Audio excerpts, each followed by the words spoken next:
Hey, what's up everyone? So I'm super stoked to release this video. This is a full course on how to become a more compelling, articulate, and just powerful speaker.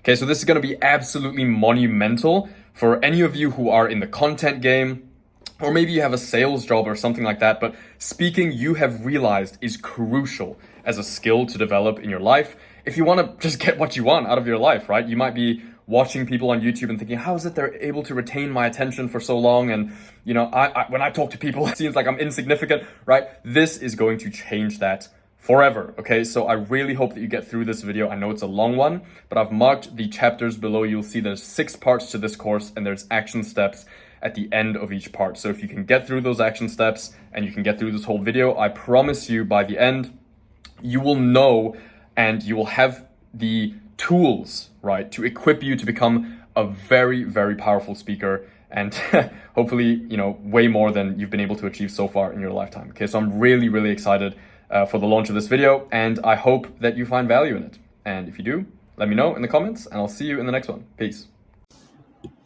All right, hello gents and welcome to Fundamentals 1. All right, I'm going to make myself smaller so that you can see the slides. Now, the first thing that we're going to talk about in the fundamentals is obviously repetitions, okay? Some of you thought, maybe you thought you saw this coming, huh? Well, you're wrong, okay? Now, I know I always talk about repetitions, but it's not just repetition that makes up you actually improving your speaking ability, which is why you are here, okay? Because you have been getting repetitions of speaking all your fucking life, right? But you are still worse at it than someone else who is let's say your age, who has the same exact amount of time utilizing the spoken word as you have. Why? Okay, it's because it's not just about repetitions. Okay, now I'm going to use an example to illustrate this. So I have played badminton, or I played badminton, let's say competitively, for about a decade. But I stopped improving at about 12 years old. Why? I was training for, I don't even know how many hours a week, but I was doing, about 5 training sessions a week of badminton at my peak of training it. I was doing 3 sessions at school, 2 sessions private, right? But I stopped improving at 12. Okay, why did I stop improving? It's because of this cycle here: repetitions, analysis, and feedback. I had stopped doing all of the elements of training badminton that were analyzing my mistakes and getting feedback from a coach. Okay, after about 12, right, I sort of stopped playing it for the school and I stopped being seated and everything. And I stopped having all this private training and stuff. So I just ended up doing it more casually, more for fun. I mean, I still competed, but I was like, I didn't take it seriously. I only had repetitions. I was still playing, but I didn't have analysis and feedback.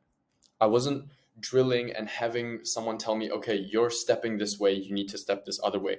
You messed up this match because here, let's watch the game footage. You messed up here, you did this shot over here, right? You didn't factor in this thing here, you had your footwork was off here. So all of that analysis was gone. And all of the feedback that I was getting from a coach was gone. Okay, so I wasn't improving anymore. Okay, so this is the crucial thing, is that if you want to improve your speaking, you need to have repetitions, yes, but you also need to analyze your speaking and get feedback. Okay, so the baseline of getting repetitions of speaking is going to be this, okay? You need to seek out talkative friends and you need to just spend more time with them. I know some of you are quite reclusive and you're maybe doing self-improvement and you're like, I don't really want to socialize and stuff, but you need to socialize. You need to spend time with talkative people because that's where you're going to get tons of volume of speaking, right? Try to find those few friends that you know and that you have that you can just sit in a room with and talk. I love doing this and I do it all the time. Even if that friend is not in person, I'll hop on like a Discord call, or okay, I don't use Discord. I'll hop on like a Telegram call with my best friend who lives in Melbourne, and we'll talk for like 2 hours straight. Just talking. Not like playing some video game together. Like, no, we're just talking, right? And I'll have friends in Singapore as well, where we'll literally just sit in a room for hours and just talk. and the conversations will get quite deep and quite meaningful. And that is important. You need to be talking about meaningful things, because that's going to force you to employ language that you wouldn't otherwise use in traditional colloquial settings and very, small talk settings. Small talk breeds small language generally. Okay. So if you want to bring out deeper thoughts and deeper language and use that a little bit more and really improve your speaking ability, you need to be sitting around talking not just about shallow stuff, but about deep and meaningful things. So find those friends. You might have them, you might not. If you don't have them IRL, you might have them online. You definitely have them in this community. Okay. You can hop on our calls, and literally just hopping on some community calls with me and the rest of the boys will improve your speaking ability 100%. Okay. So you need to do this. This is the baseline. If you can't even do this, forget it. Like, just fuck it. Don't even bother. Okay. This is the baseline of improving your speaking. You need to just be doing hella volume. Talk about your childhood, your experiences, right? This girl that you like, or there's something happened, and then you ran into this problem, or maybe you watched this podcast, there's this interesting idea, or you read this book recently, and you let this new idea. Tell it to someone. Talk about it. Anything. Get that deep stuff out. That's the only way you're going to force yourself to crystallize just the ideas and the thoughts that you have, and actually, turn them into valuable speech. Okay. So that's the base. This is the base, is find those people and talk to them. Okay. Also, seize opportunities to speak more and speak publicly. This is crucial, because it doesn't matter if you can speak to, again, going back to the Glendon story in the introduction, you might be able to speak to one person decently well, but your speaking ability declines precipitously as the number of listeners increases. That's not good.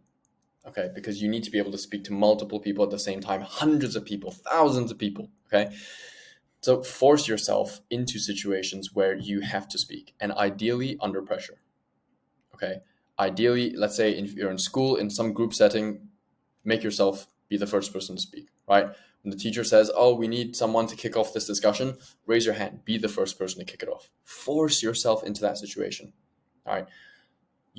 When you're just starting, it's natural. You're going to feel this physiologically. You're going to feel this like a lump in your throat. It's like stuck. Oh, I just can't get the words out.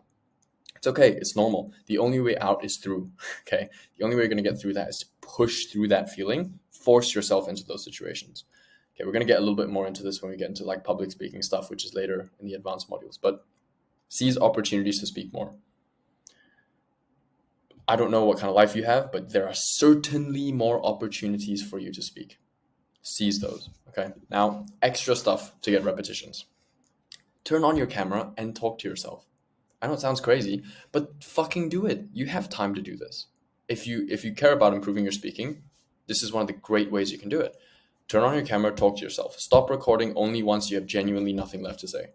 Think of a question, think of a topic, think of you wanting to communicate an idea that you recently learned from some book or some podcast, right? Something that happened to you, a story, right? Something that pissed you off yesterday, whatever. Turn on your camera and fucking talk. It's going to force you, again, it forces you to take this ball of thoughts that you have and turn it into actual coherent sentences. Okay, so if you care about improving your speaking ability, this is something great for you to do.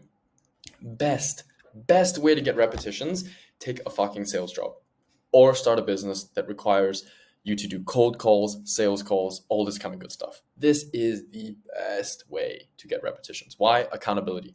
You can talk to your friends, whatever, you can find talkative people. That's good. That's great.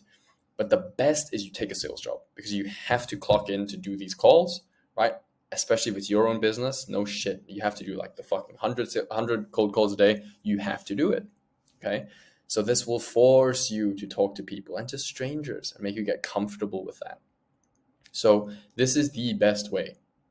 Like, need to stress this. This is the best way to get repetitions of your speaking ability. Okay. There's nothing better than actually taking a sales job or starting a business that requires sales calls. Okay. So ideally do this if you really care. Okay. Now, so that's repetitions. Analysis is the next step. So how to analyze? You need to think back to your speaking, slash rewatch your videos, your video recordings, your audio recordings of your cold calls, of your sales calls.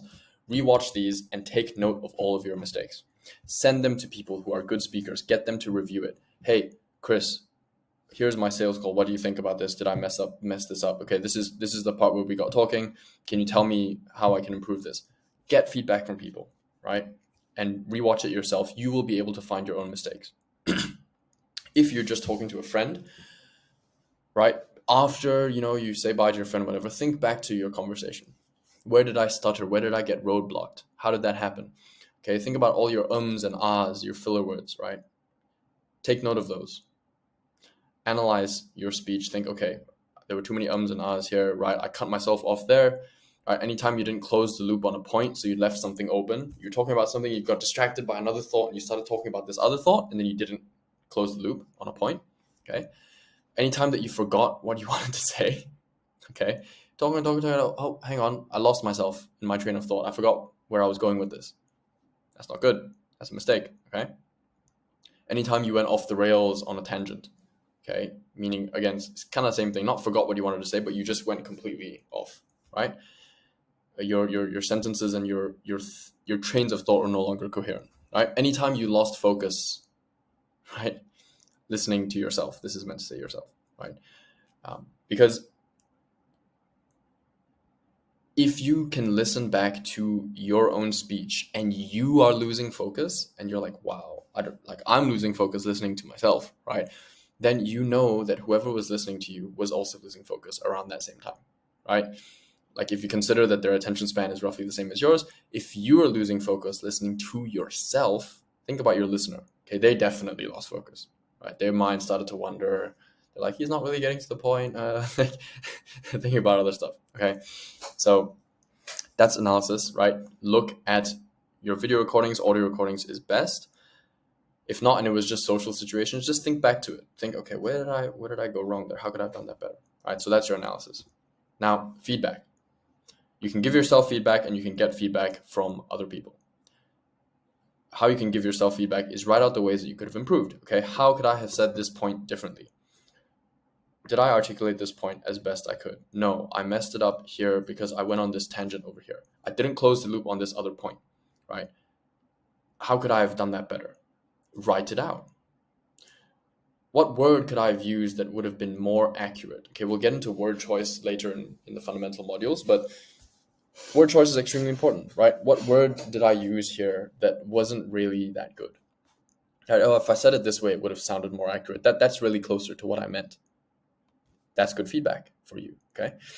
How could I have made my case clearer and more concise, right? Did I waffle on for too long? Did I try and tie in a bunch of things that I didn't need to talk about, right? I could have just stated it this way.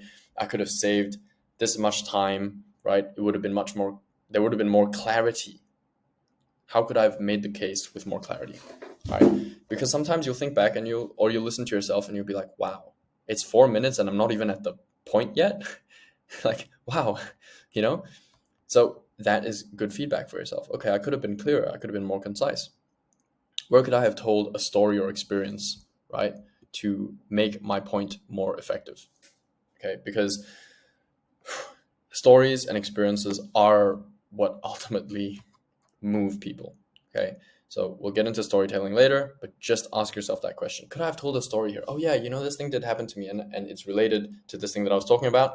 I could have brought that in. I could have used that to emphasize the point and make it more effective. That's another feedback question to ask yourself. Okay, so ask yourself all of these questions and write down your own feedback. Okay, if not, send your things to other people that you trust and say, hey, could you give me feedback on this? Could you give me feedback on this video that I recorded? Could you give me feedback on this sales call that I had?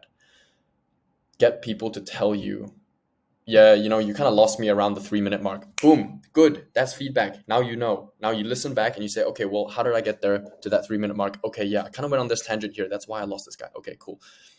Feedback. This is the thing that makes you fucking improve, right? It's not just repetitions, okay? Analysis and feedback are the crucial steps that all of you people are missing. All of you. Okay, I doubt that you're asking yourself all of these questions right now, and that's why your speaking is not improving. Okay, I always rewatch my YouTube videos, right? Like I always rewatch them, not because I like the fucking sound of my voice, but because I'm trying to criticize myself.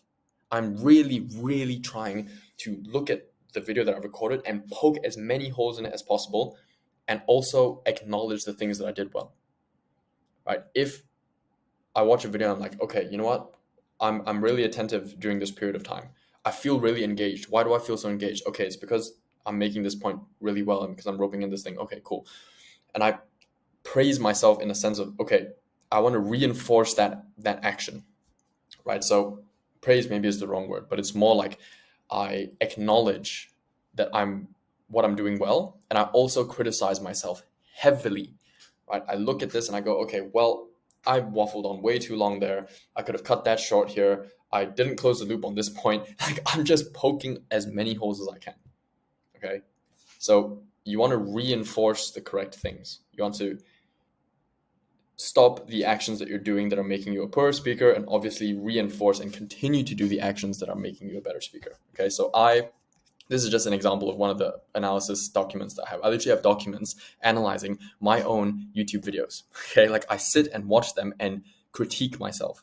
Okay, so this is just an example of me critiquing one of my old videos.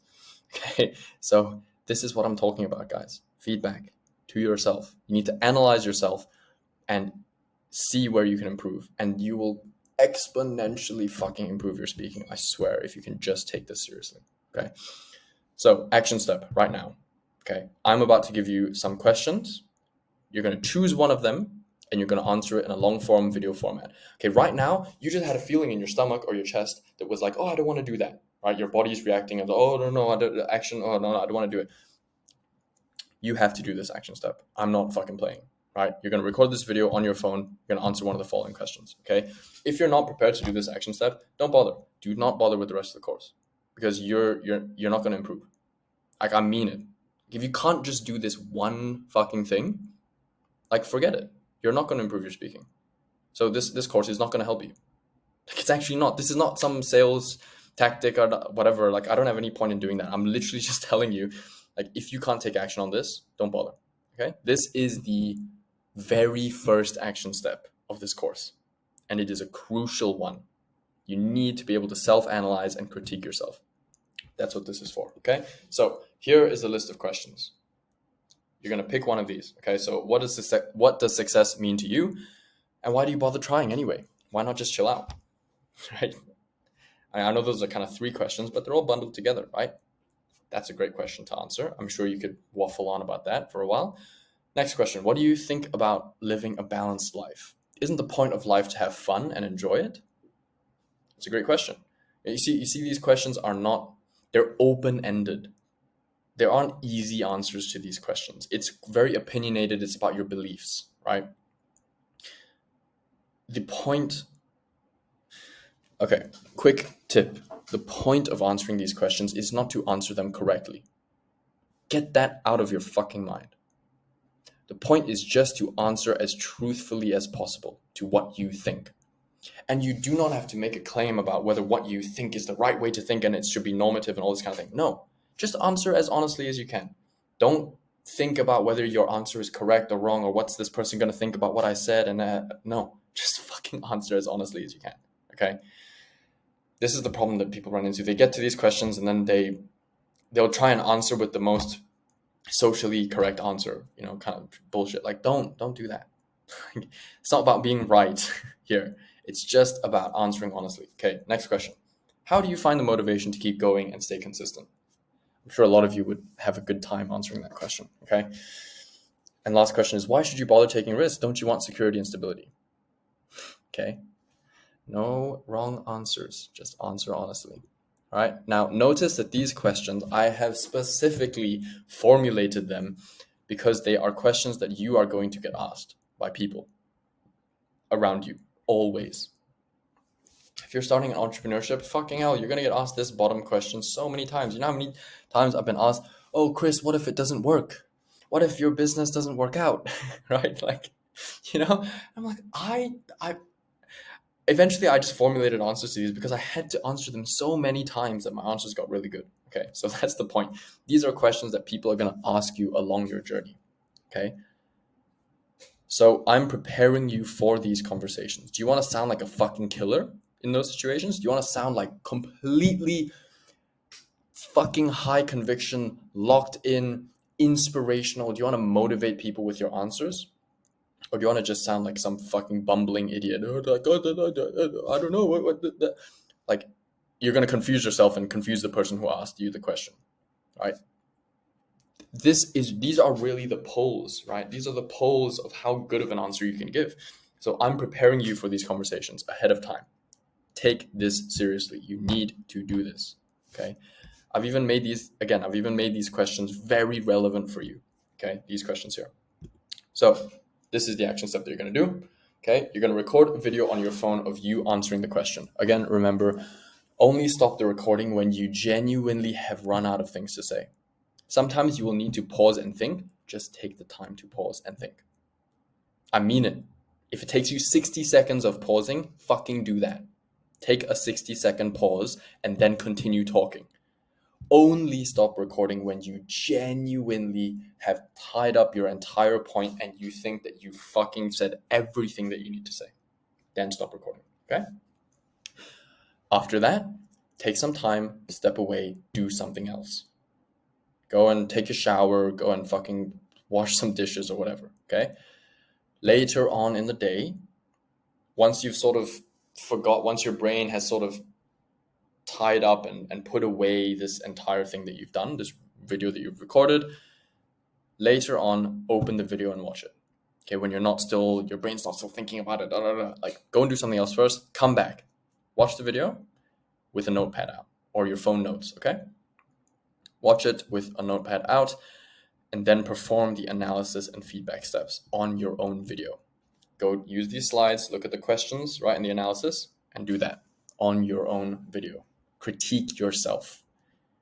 Okay, you might watch it and you might laugh at yourself. You might think, oh, I sound so ridiculous. Good, that's fine, that's normal. This is the point. We need to analyze and feedback, okay?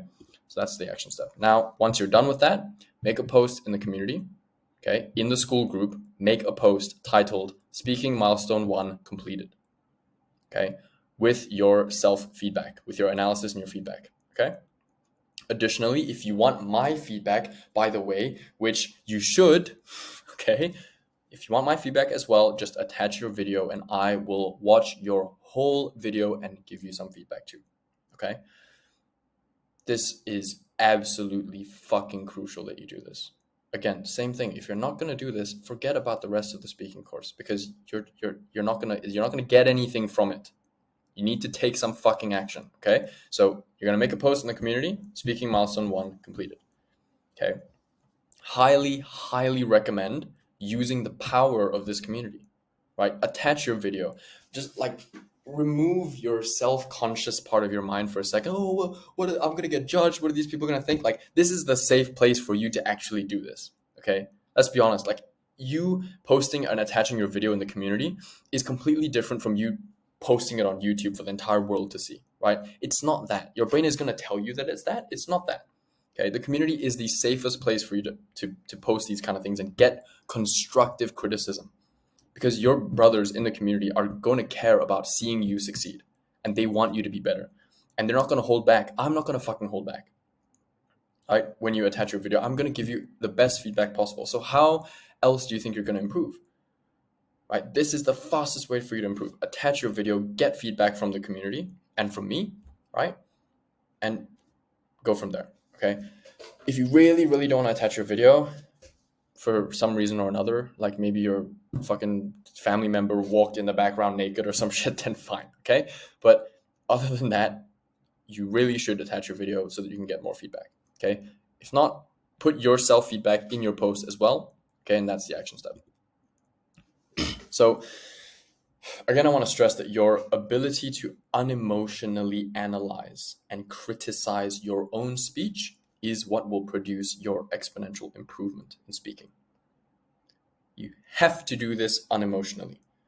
Don't like remove judgment from yourself, remove the, oh, I'm so like, well, why did I do that? Why did I say, how did I say that? Fuck it. Stop. Just analyze yourself unemotionally. Okay, I messed up here. Okay, I could have done that better. Criticize yourself. analyze yourself, that is what is going to completely make your improvement exponential. And that's what we're looking for here. We're looking to really, really make you a killer at speaking in a short amount of time. Okay? Shorter than if you would try to do this on your own anyway. Okay? So ask for criticism from me and from the community. Always. You can always do this. Literally. If you record a YouTube video and you want anyone's critique on it, just post it in the community. Right? Literally. You have access to me and a bunch of other people who are running businesses and are entrepreneurial, who are in sales jobs, who are speaking all day long. You have access to all these people with the community. Use it for feedback. Okay. Now, that's it for fundamentals 1. It's a very quick one. The next couple of modules are going to be big. They're going to be long, right? Pause. They're going to be huge modules. Okay. And there's going to be lots of stuff in them. So this one is a quick action step because I need you to take action immediately. Okay. So take that action step, record that video, and then once you're done with that, only when you're done with that, and once you've made the post in the community that your speaking milestone 1 is completed, then head to the next module, which is preparation and crystallization. Okay, and I will see you in that module. Peace. Gentlemen, welcome to fundamentals module number 2. All right, so we're going to dive right into this. You need to understand the range of language ability that you have. Okay, so this module is aimed at showing you simply the range that you're capable of. Okay, at this point right now. Okay, because your perceived level of articulacy in your speech depends on a couple of factors. Now, this is a non-exhaustive list, but subject knowledge, right? So obviously the more you know about a certain subject or topic, the level of articulacy of which you're going to be perceived is going to be different, right? Preparation, okay, huge one we're going to get into. Vocabulary and awareness. Okay, now awareness, I just mean socially and how comfortable you are in the social situation, etc. Okay, so your perceived level of how articulate your speech really is going to depend on these things. Now, you can either sound like, let's say if there's a range, right? You can sound like a 10-year-old kid. She has no idea, just can't speak properly at all. Or you can sound like an oracle, right? There's this huge range. Now you probably, you might determine where you sit on here based on those 4 factors, right? You're going to sit somewhere in this range, okay? Now, you know this, right? Because what niche topic do you know way more than the average person about? Just think about this for a second, okay? Like your subject knowledge on the matter is just, top 1th percentile or something, right? So you definitely have something like this where you could talk way more about this, right? How different do you sound to the average person talking about that thing? You probably sound way more, intelligent, maybe articulate. You sound more convicted in your speaking, right? You sound more confident in what you're saying because you have way more subject matter knowledge, right? So you're capable of a range. If I threw you in a debate talking about fucking, I don't know, theism or some shit that you don't know anything about, then how are you going to sound there? Right? You're probably going to sound a bit different. So this is all just to say that the goal right here is to embody the natural state of calm, assured, powerful, intelligent speech at all times. Not just when you're talking about some niche video game mechanic or some gym split that you're doing, right? We want to be able to carry that energy and that strong speaking ability into all quadrants of our lives. It doesn't just have to be about those little things, right? You could more or less, when you are a really, really good speaker, even without preparation and without much subject matter knowledge, you can still get your way through that kind of speaking and not sound like a total 10-year-old kid, okay? But nevertheless, in this module, I want to just show you the range of which you're capable right now, okay? Because this is the goal. The goal is to always be on the oracle side, right? Now, we're going to zoom in. We're going to double click into preparation, okay? Out of these 4 factors, I'm going to show you the power of preparation in this range that you're capable of, okay? So in preparation, we're going to be talking about reading, writing, and speaking and how these things intertwine. So I need you to stop thinking of these as separate skills or separate domains, okay? Because the reality is that reading, writing, and speaking are three sides of the same coin, right? Haha, funny, some wordplay, right? I even found a three-sided €1 coin to put into this, okay? Anyway, they are truly three sides of the same coin, okay? They all feed into each other. You can and you must improve your speaking through reading and writing, okay? You cannot really get around this. And if you try to, you're just shooting yourself in the foot. I want to improve my speaking, but then you're not doing any reading and writing. It's like, well, you're running with a parachute behind you is essentially what you're doing. You're like, I want to get there as fast as possible, and you attach the fucking parachute to yourself. Okay, so action step number 1. Oh no, Chris is making me do a fucking action step again. Yes, prepare your phone, record a voice note right now answering the following question. It's just one question, you're going to answer that. Okay, take as long as you need to answer. Take out your phone now. Don't look at the question and then sit there and then think like, oh, okay, how am I going to respond? Okay, and then you start like typing out a response and then just reading. No, you need to be zero preparation. Okay, take out your phone right now. Hold it in your hand. I'm going to show you the question, and you're going to record a voice note right now answering the question. Okay, take as long as you need to answer it. You do not get to prepare for this question. Ha, you thought I was changing the slide. You thought you're going to see the question. No. Once this question appears on the screen, you must start the voice recording, because we're going to simulate that you are being asked this question in real life. Okay, we're simulating that right now. Zero preparation, just boom. Okay, ready? Let's go. Boom. Okay. Once you're done, come back.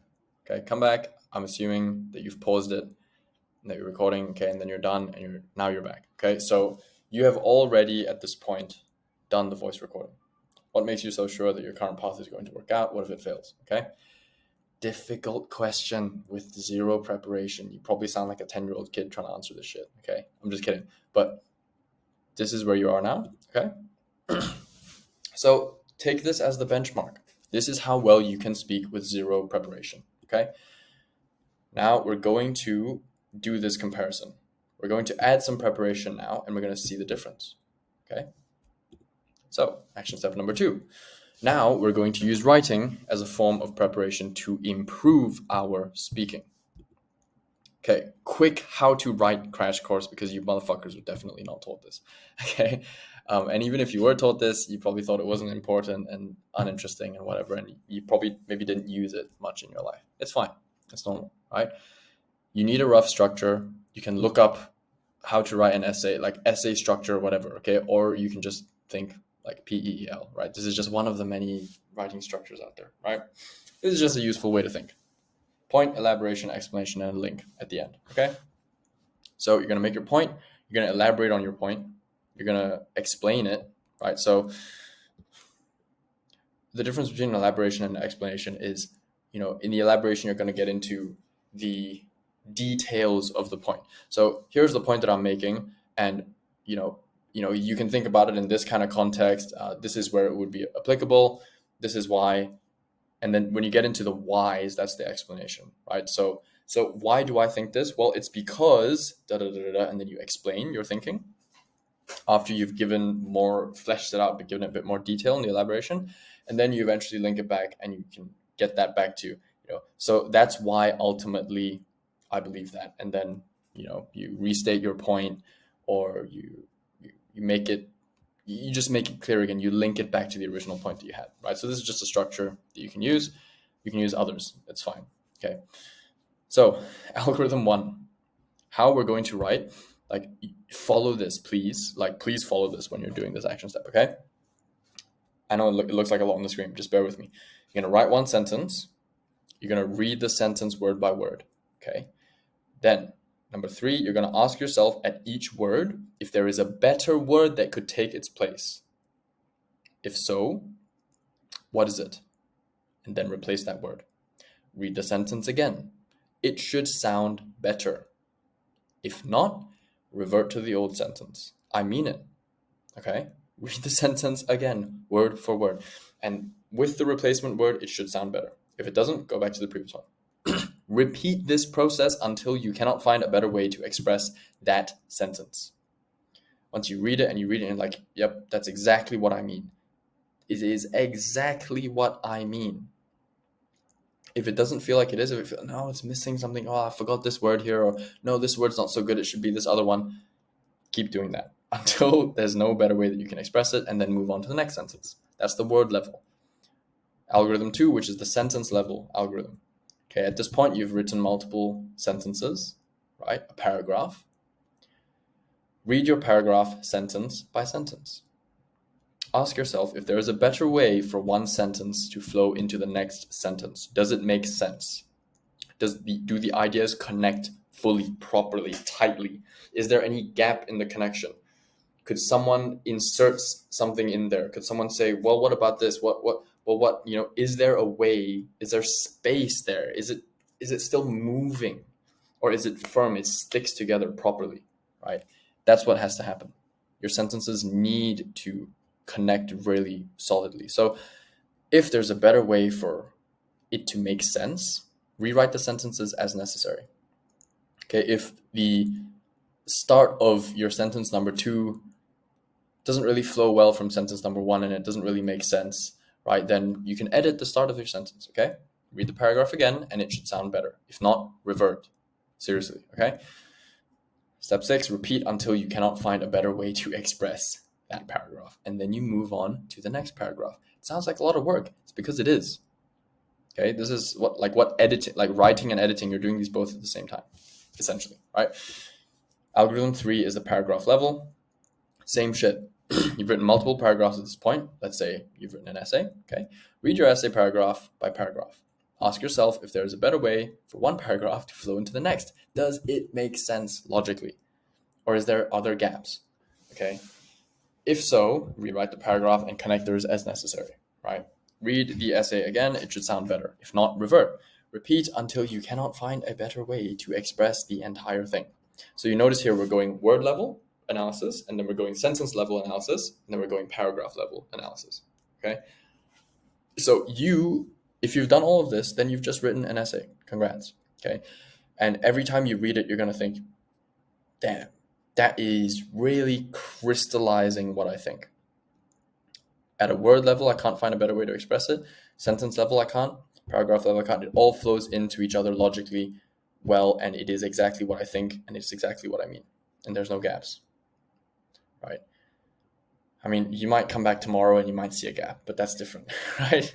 That's why it's important to come back to these things that we write. But anyway, regardless, this entire process can take you, about 30 minutes, let's say. Take an hour if you need it. Fuck it, seriously, right? Write out the answer to the same question that you just did the voice note for. Same question. Write out your answer now and take 30 minutes to crystallize it. Follow the algorithms that I just gave you for you to really get clear on what you mean and what you think, okay? Please do this. For the love of all things good, please do this properly. Take 30 minutes, take 45, take an hour if you need it, okay? Don't go beyond an hour. Your brain is just going to start to get fried, okay? Until you get to a point that you could not express your answer any better, okay? Now, that's action step number 2. Okay, perfect. So once you have that out, okay, so if you want to do this at the same time now, I would suggest you stop the video and you go and do that now, okay? If not, you can continue this video and do it at the end of this video, but I would suggest doing it now, okay? So utilize your preparation is step 3. You're going to read out your written answer out loud. You're going to read it 5 times. You need to read it out loud because you need to hear how you sound saying these words, okay? If it is not burned into your brain yet, then read it 5 more times. For some of you, you might need to read it more times before the speech really flows well and it's really burned into your brain, okay? Read it as many times as you need. The goal here is not to memorize what you've written. We're not trying to do that, okay? It is just to train your brain to get used to speaking in an intelligent, well-structured and articulate way with well put together sentences. you need to expose yourself to what it's like to even speak that way because you're not used to it, right? So train your brain to get used to that.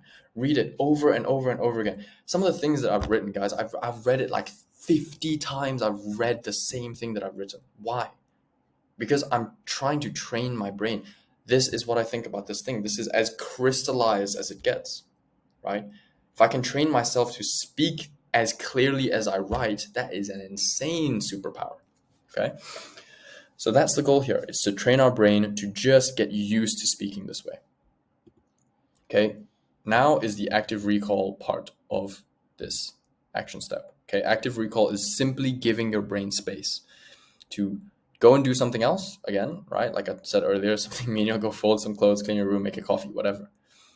Go and do that, let your brain do something else for a while, and then we're going to use active recall here to then come back to what we've written, okay? So we're gonna retrieve, we're gonna do the retrieve step of active recall, which is without looking, try to remember the essay. Remember what you wrote. Try to recreate the essay in your mind. Don't look at it, just recreate it as closely as you remember writing it. Once done, reread your essay and notice whatever you notice. Notice, oh, okay, yeah, I didn't remember that part that I wrote. Yeah. But when you're doing the active recall, you're going to think, okay, yeah, so I wrote about this, I wrote about that. Oh, I don't really remember how I tied this thing to the next thing. I don't know what I said there. Okay, well, I'm going to keep going. I said this, and I said this, and then I rounded it off with this. Go back, reread the essay, and then notice whatever you notice. Notice, oh, okay, yeah, so I said it this way. I thought I used this other word. I used this word. Da, da, da, da. Okay, that's it. Super simple, super easy. Just some active recall, okay? Action step 5. Now, once you've read the essay again, and again, read it as many times as you want. 2, 3 times, okay? Place it away, out of sight, after you've done the active recall step.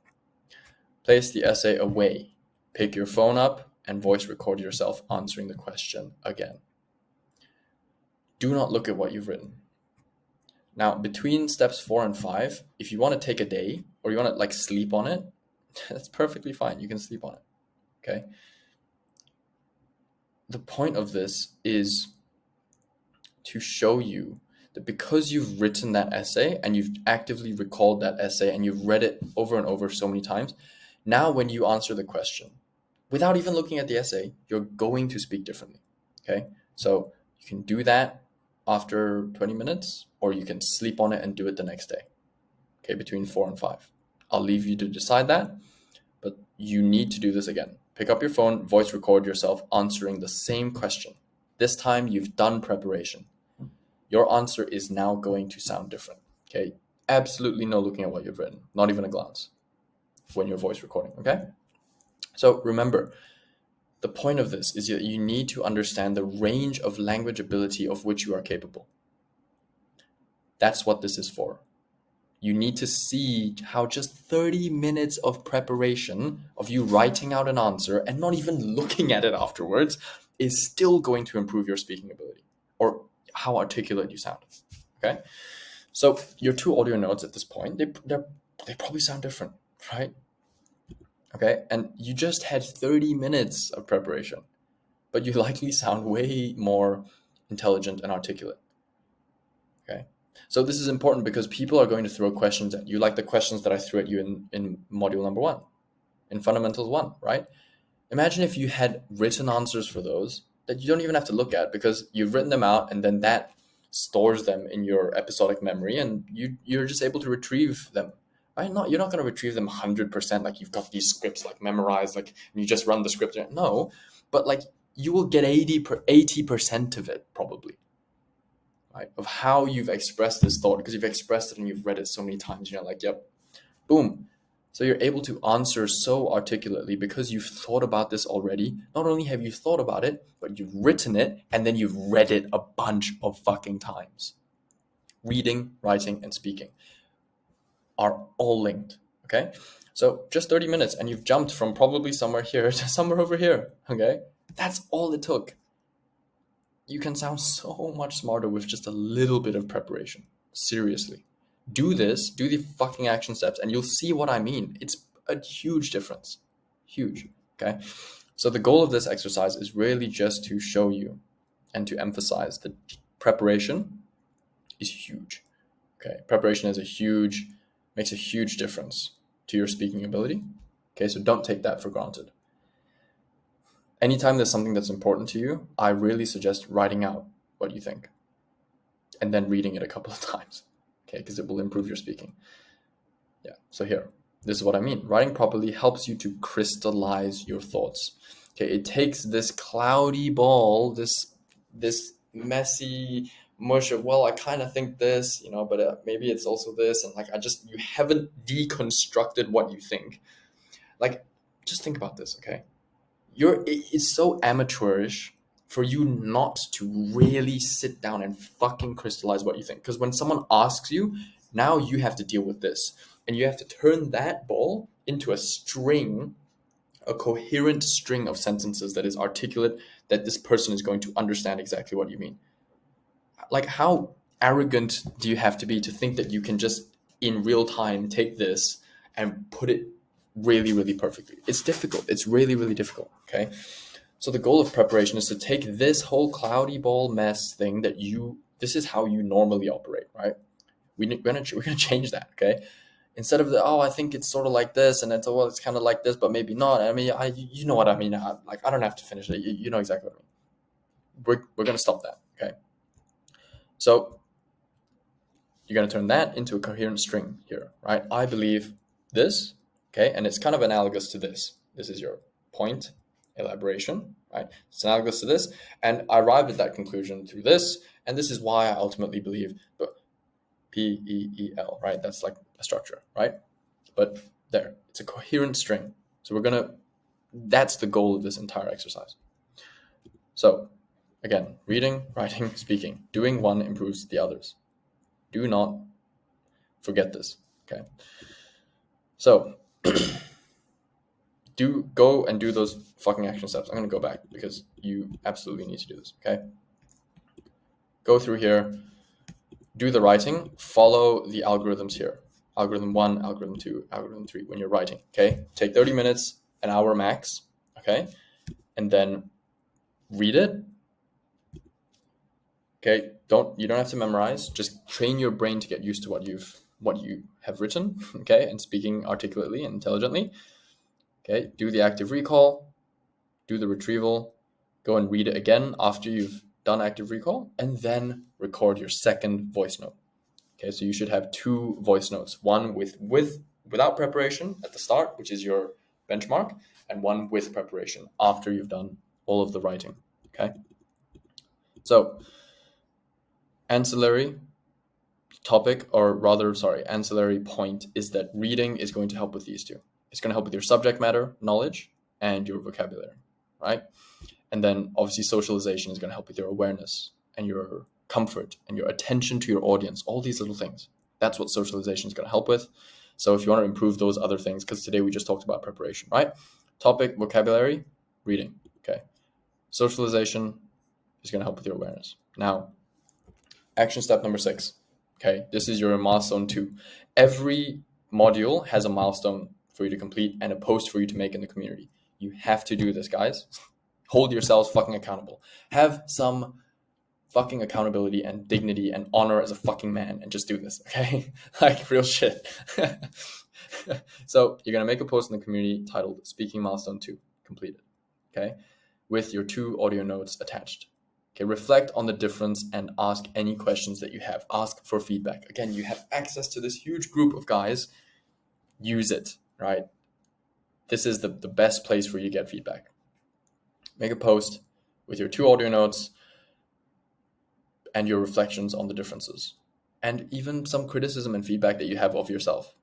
Do that and then ask any questions, okay? Do this, your milestone, after you've done the previous action steps.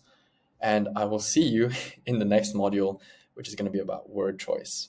And it's titled Words Mean Things. So I will see you in that next module when you're done with the action steps of this module. All right? I'll see you there. Peace.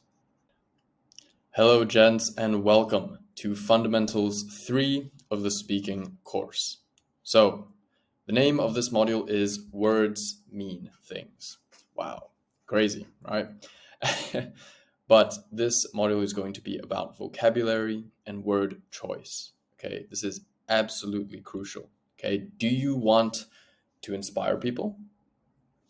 Do you want to make people feel enamored by your words? Do you want them to actually listen intently every time you speak? People's ears sort of prick up, they lean in a little bit closer, they pay a little bit more attention to you. You can see that their eyes are on you, they're not darting around, you're keeping them engaged. That's what this module is going to be about. Okay, if you want all of those things, then lock the fuck in. All right, let's go.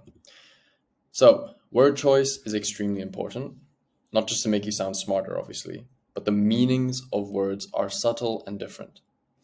When you get really good at this, you will be choosing the right word in each circumstance, and that will multiply the effect of your statements just by, the subtle difference in the meaning of a word can change the complete flavor of your sentence, right? So words and choosing the right words is a matter of choosing the spices, right, when you cook to elicit different flavors in your sentences. Okay, so we're going to talk about expanding vocabulary first, and then we're going to talk about how to practice different words that we get from our process of expanding our vocabulary. And then from there, how to choose the best words in each moment. Okay, so we've got quite a bit to get into. It's going to be compact in this module, so we're going to get right into it. Expanding vocabulary. So you expand your vocabulary for the purpose of having more tools in your toolbox. Okay, you need access to these tools. Okay, so I put a little example here. You might remember this from one of my videos. So tools in your toolbox. There's so many ways that I can say that, right? Weapons in your arsenal, arrows in your quiver, aces up your sleeves, options at your disposal, right? That's 5 ways of saying the same thing. Now you'll notice that each of these 5 ways does have a different flavor to it, right? So depending on the context, I might want to use a different one of these, right? So arrows in your quiver and aces up your sleeves. There's a subtle difference there. An ace up your sleeve kind of implies not only is it an option, but it is a sneaky option. It is an option that is not obvious and that is kind of like a wild card, like a trump card. Like you pull it out, like, oh, I've got this, it's up my sleeve. It's an option that I have. All right, so that's it. There's a subtle difference there, right? That is going to matter depending on when I'm using this phrase. All right, so word choice is extremely important. Not just to make you sound smarter, again, but the meanings of words are very subtle and different, right? So I circled this because I can take this as another example, right? Word choice is absolutely salient. Word choice is unmistakably crucial. Word choice is categorically vital. Word choice is unquestionably pertinent. Word choice is irrevocably imperative. Like these are all ways of saying the same fucking thing, but they taste a little bit different.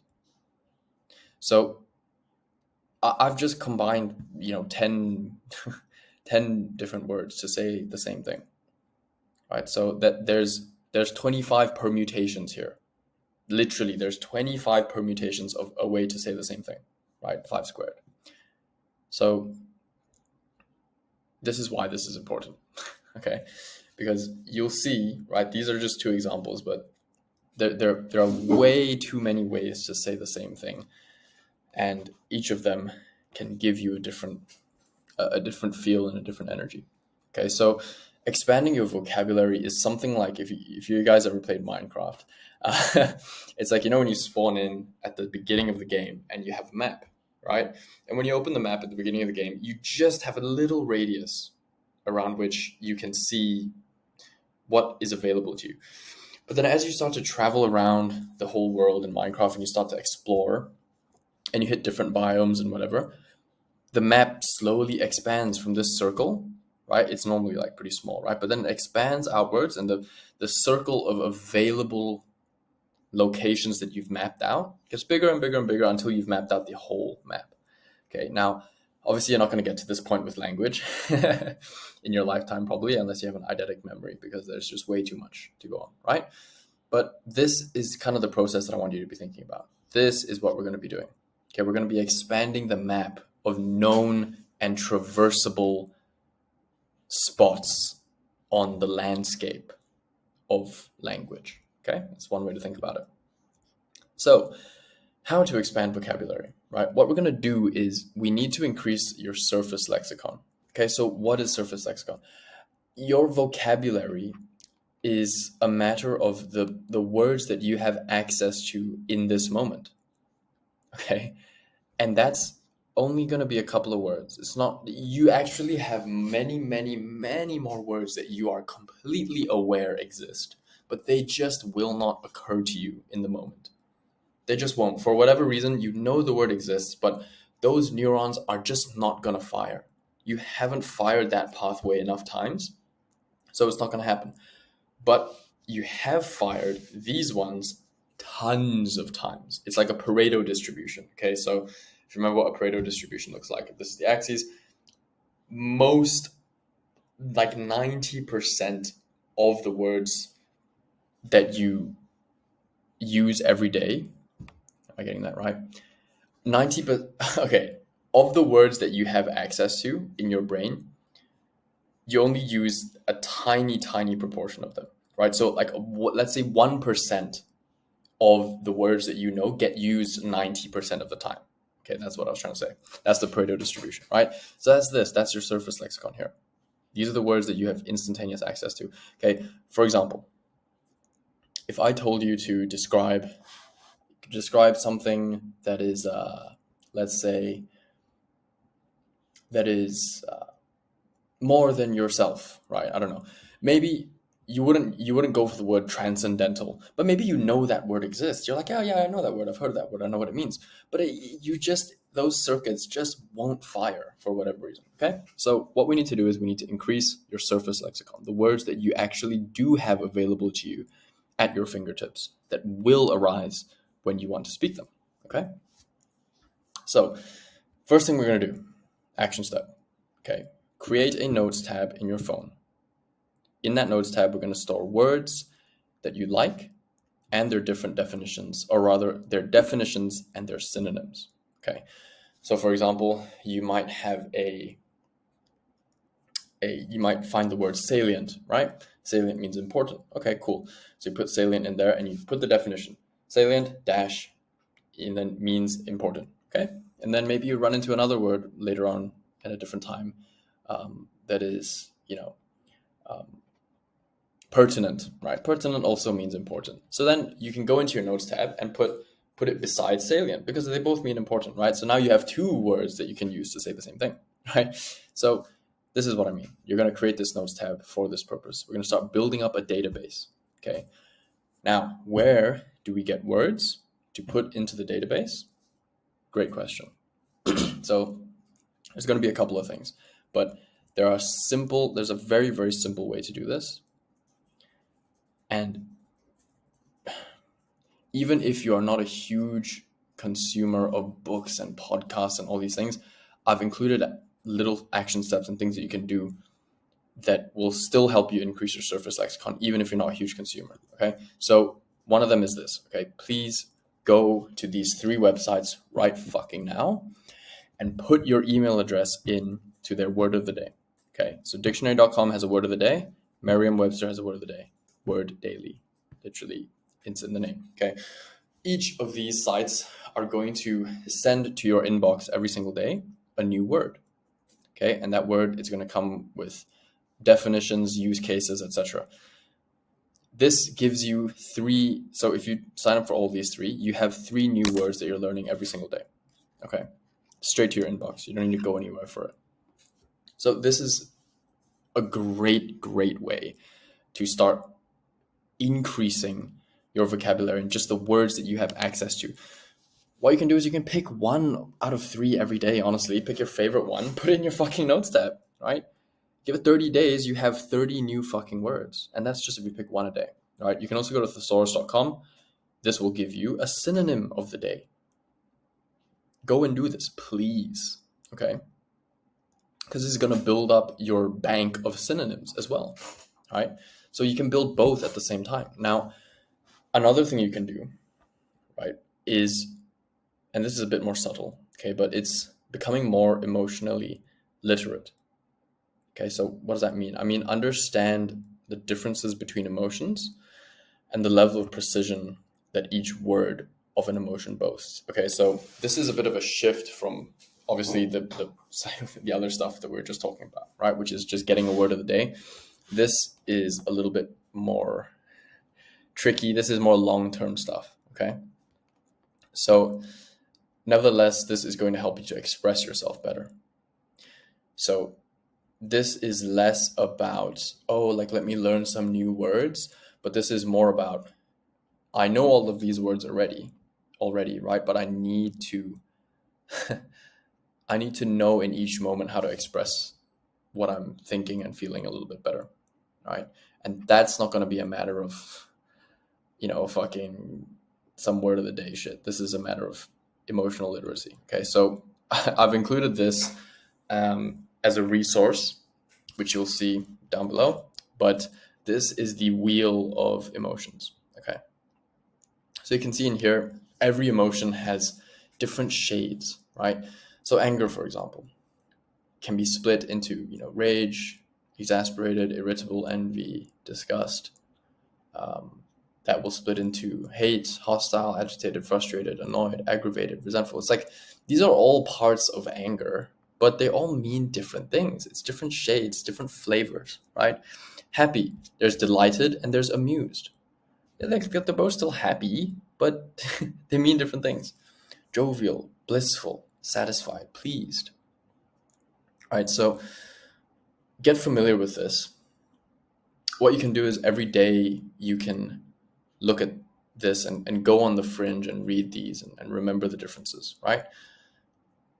Read through it once at least, okay? And then when you are in a situation where you feel something and you want to express it, think back to this and think, oh yeah, it was kind of like this. What was that word? Oh, I can't remember. What was it? And then you go back and you say, oh yeah, hysterical. Yeah, that's what it is, right? And you have, as long as you keep this, right, download the resource that I put below, keep this accessible to you. In every moment, you can come back to this wheel and go, okay, what am I feeling right now? Is it this? No, it's not really that. It's more, I think it's more this. Oh, no, maybe it's, and then you can slowly build up a really good just codex in your mind that you have access to describing how you actually feel. Okay. So use this. It's extremely valuable. Now, another thing, this is for the people who consume a lot, right? If you consume a lot, you need to improve your language diet. Okay. So what does that mean? That just means the things that you are consuming. From there, if you pay a little bit closer attention, you can really, really expand your vocabulary just from books, podcasts, speeches, videos, lectures, etc. Right? We're going to use this in conjunction with what we were talking about earlier, right? Which is the notes tab. So that's where we get into practicing different words. This is where the notes tab is going to come in huge. Okay. So every day, pick at least one word from your inbox that you like from those 3 newsletters, or rather not newsletters, the word of the day, right? Go and fucking sign up for that right now. Okay. So you're going to pick one word from those 3. If there's 2 that you like, whatever, pick 2. Okay. Write it in your notes tab. Decide that you are going to try to use that word today. Just try your best. In some situation, try and use it, or at least sometime this week, right? But try and use it today. Try and actively recall it and use it in your day, okay? Now, you can use the word anywhere. In a text, in a social media post, in an essay, in a conversation, in a journal entry, wherever.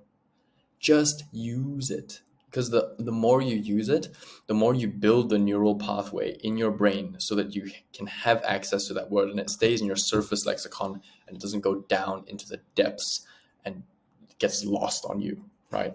Until you hear someone else say it and you're like, oh yeah, I know that word, but I can't ever use it because I don't have access to it, right? Build those neural pathways. So use it anywhere you like, okay? Even make a game out of it. I would honestly suggest this. Once you have successfully used a word, put a tick beside it in your notes, in the notes tab, right? So, after 30 days, you'll have 30 words in there, or maybe you'll have like 35, right? Because you added some extra ones that you liked.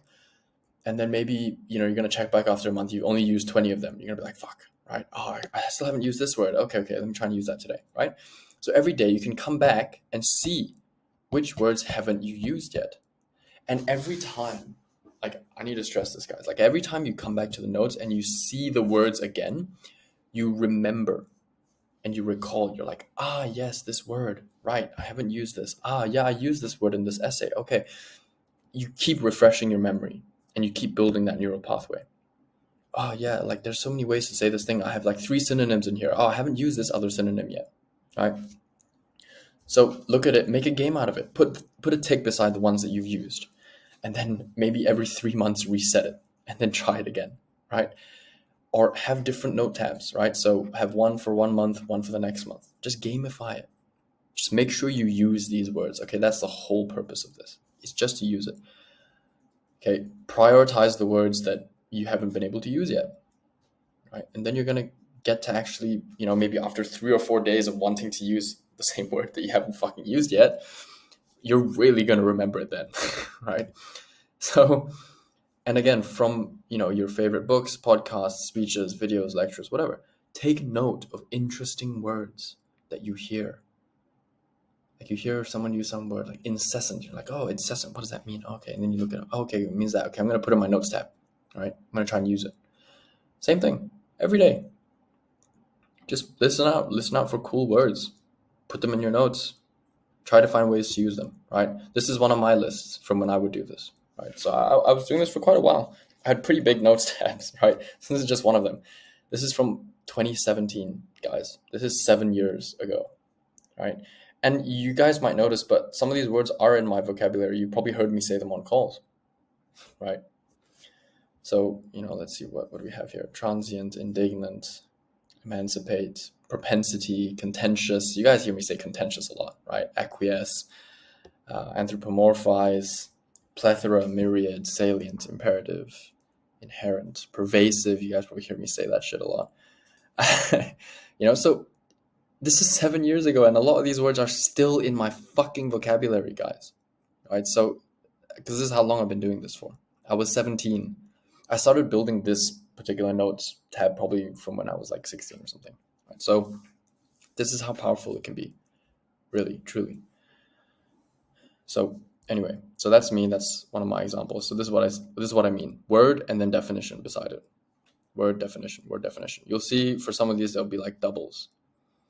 Plethora or myriad, they both mean a large quantity. So I just put them together. Salient or imperative, they both mean important, right? Yeah. So there we go. So if you do this for 90 days, your vocab will be unrecognizable. You'll have access to so many words, right? So it's really just a consistency thing. If you can consistently do this, like don't come and like fucking complain about being a shitty speaker and then not take a simple daily action. Like going into your fucking email inbox and picking a nice like cool word. Like come on, this is basic shit, right? Your vocab will be unrecognizable. Okay, so again, just remember that it's active recall that will really help to store these words in your episodic memory. Okay, and that is where it's going to be, like, it needs to be accessible to you. So it is active recall that helps with this. So using the words as often as you can helps them to be actively recalled. You might be trying to write an essay and you're like, oh yeah, I had a word for this, but I don't really remember what it was. Fuck, what was it? And then you're going to go back to your notes tab. You're going to see, oh yeah, it's this. Boom. There we go. We're building the pathway every time. Okay. So this is what really makes a difference, is active recall. So that's why we're building the notes tab. You're making it accessible to you. You're going to check in it every day. You're going to check your notes every day. You're going to see, oh yeah, fuck, I haven't used this word yet. Okay. Yeah, so this is literally what I was saying, right? I had a word for this. I learned it 2 days ago. What was it again? I think it was this. Boom, check notes. Bam, building the pathway. What was the word I wanted to use yesterday? What did it mean? I think it was this. Checks notes. Boom, you're just checking constantly. Okay, so that's practicing the best words. Okay, now choosing the best words. This is a difficult one. Okay, so like I sort of touched on earlier, synonyms, even though they kind of mean the same thing, they will still have subtle differences. And these subtle differences can be key to whoever is really paying attention to you. It's going to give a different impression. It's going to give a different mood to what you're saying.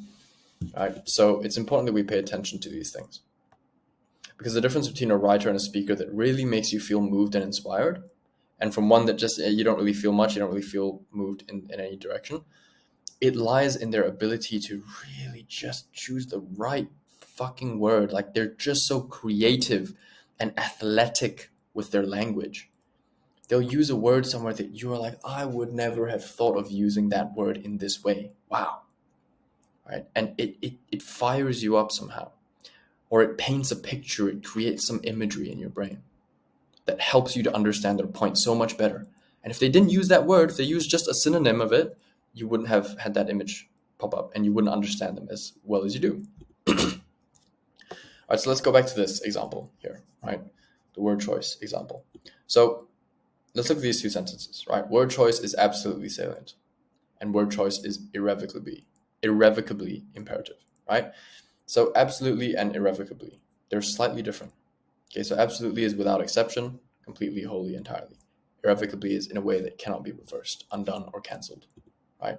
So these two words have a subtle difference in meaning that flavors your sentence differently for those who are paying attention. Because they will hear the sentence, right? Word choice is irrevocably imperative.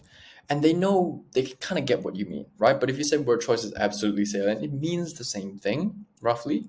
They get the gist. But for those who are paying attention, they'll pick up, there's a slight difference in the message. The frequency of the, of this message is slightly different. Okay. So, without exception and in a way that cannot be reversed. Those are two different things.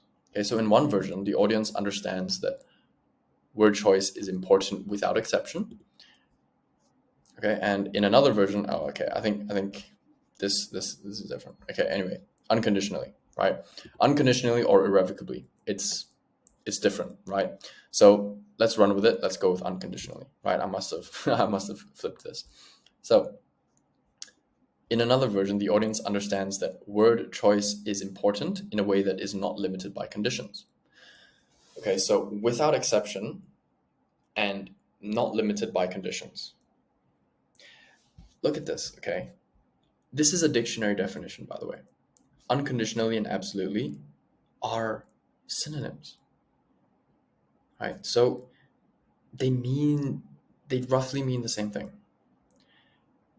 But it's different to say that something is important without exception and something is important without being limited by conditions. That's still different, right? Even though in a sentence, like, look, it's unconditionally important or it's absolutely important, kind of sounds the same. But for people who are really paying attention, intelligent people, they're going to be like, well, are there conditions that limit this? Or are there exceptions? Those are two different things, okay? So these words are technically synonyms, okay? But what is the better word here? Absolutely is a better word, okay? So why is absolutely the better word? Because if what you're really trying to say is that there is no world in which word choice isn't important, then absolutely is the right word, right? Unconditionally is still a good word to use here, but probably what you're really trying to say is that, like, look, there's just no universe in which word choice isn't important. And that means without exception, which is why absolutely is the better word. Right. So again, I know this seems like, oh, Chris, like, does it really matter? Like, this is so like nitpicky and strange, but like, really, like, if you want to choose the right words, like, this is the kind of understanding that you have to have. Now, if you wanted to describe your love for someone, okay, would you use unconditionally or would you use absolutely? This is probably more intuitive for you, right? You're probably going to pick unconditionally, right? What's the better word? it's probably this, right? Because loving someone without exception and loving someone without conditions, it's a different thing. It's a different, although they both are synonyms, that they're synonyms of each other, there's a slight difference, right? What you really mean to say is that, look, I love you regardless, like, of,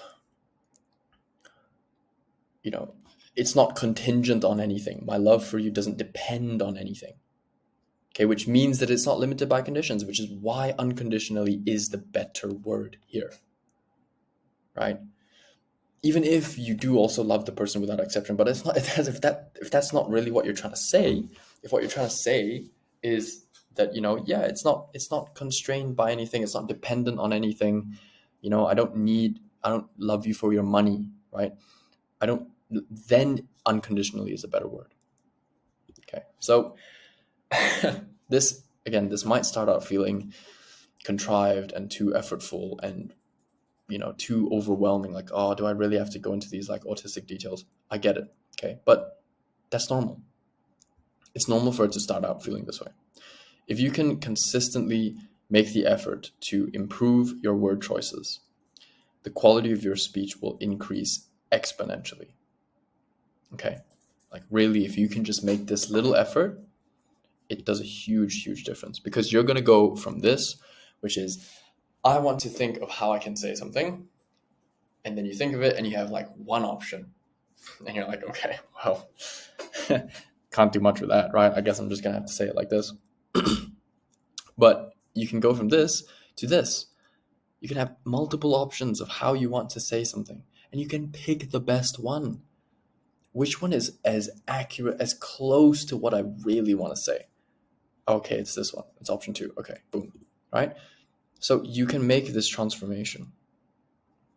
And again, this how to add options is what we've just covered before this, right? Which is expanding your vocabulary, practicing different words, practicing new words, and that will slowly increase our surface lexicon, which will not then increase the amount of options that you have, right?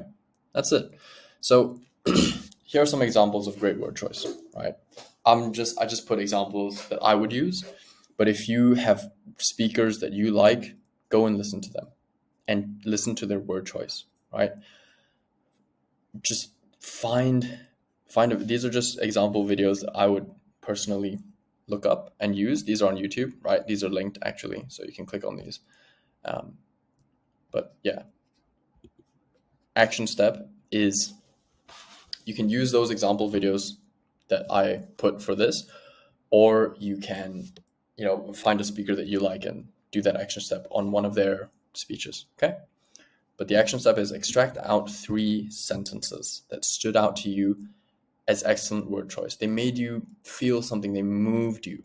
There was something about those words that clicked, that painted a picture in your mind that made it make so much more sense, right? 3 sentences and 3 words that you've added to your notes tab today. Okay. Add them from the speech or add them from somewhere, from a book, from whatever. Add 3 today. Okay, from the videos or elsewhere. Make a post in the community titled Speaking Milestone 3 Completed.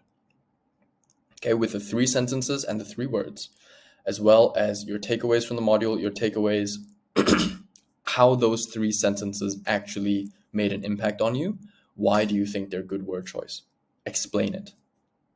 Explain it so that the brothers can understand, right? Those 3 sentences, those 3 words, and then your takeaways from the module. Make this post in the community. Speaking milestone 3 completed. Okay, you have to do this. You have to get this started. You have to start building your bank, right? Your database of words that is going to slowly increase your word choice. We're going to talk a little bit more about word choice in the advanced modules. Okay, but again, this is really going to come back to building your surface lexicon. That's what you have to do, and this is where that's all going to start.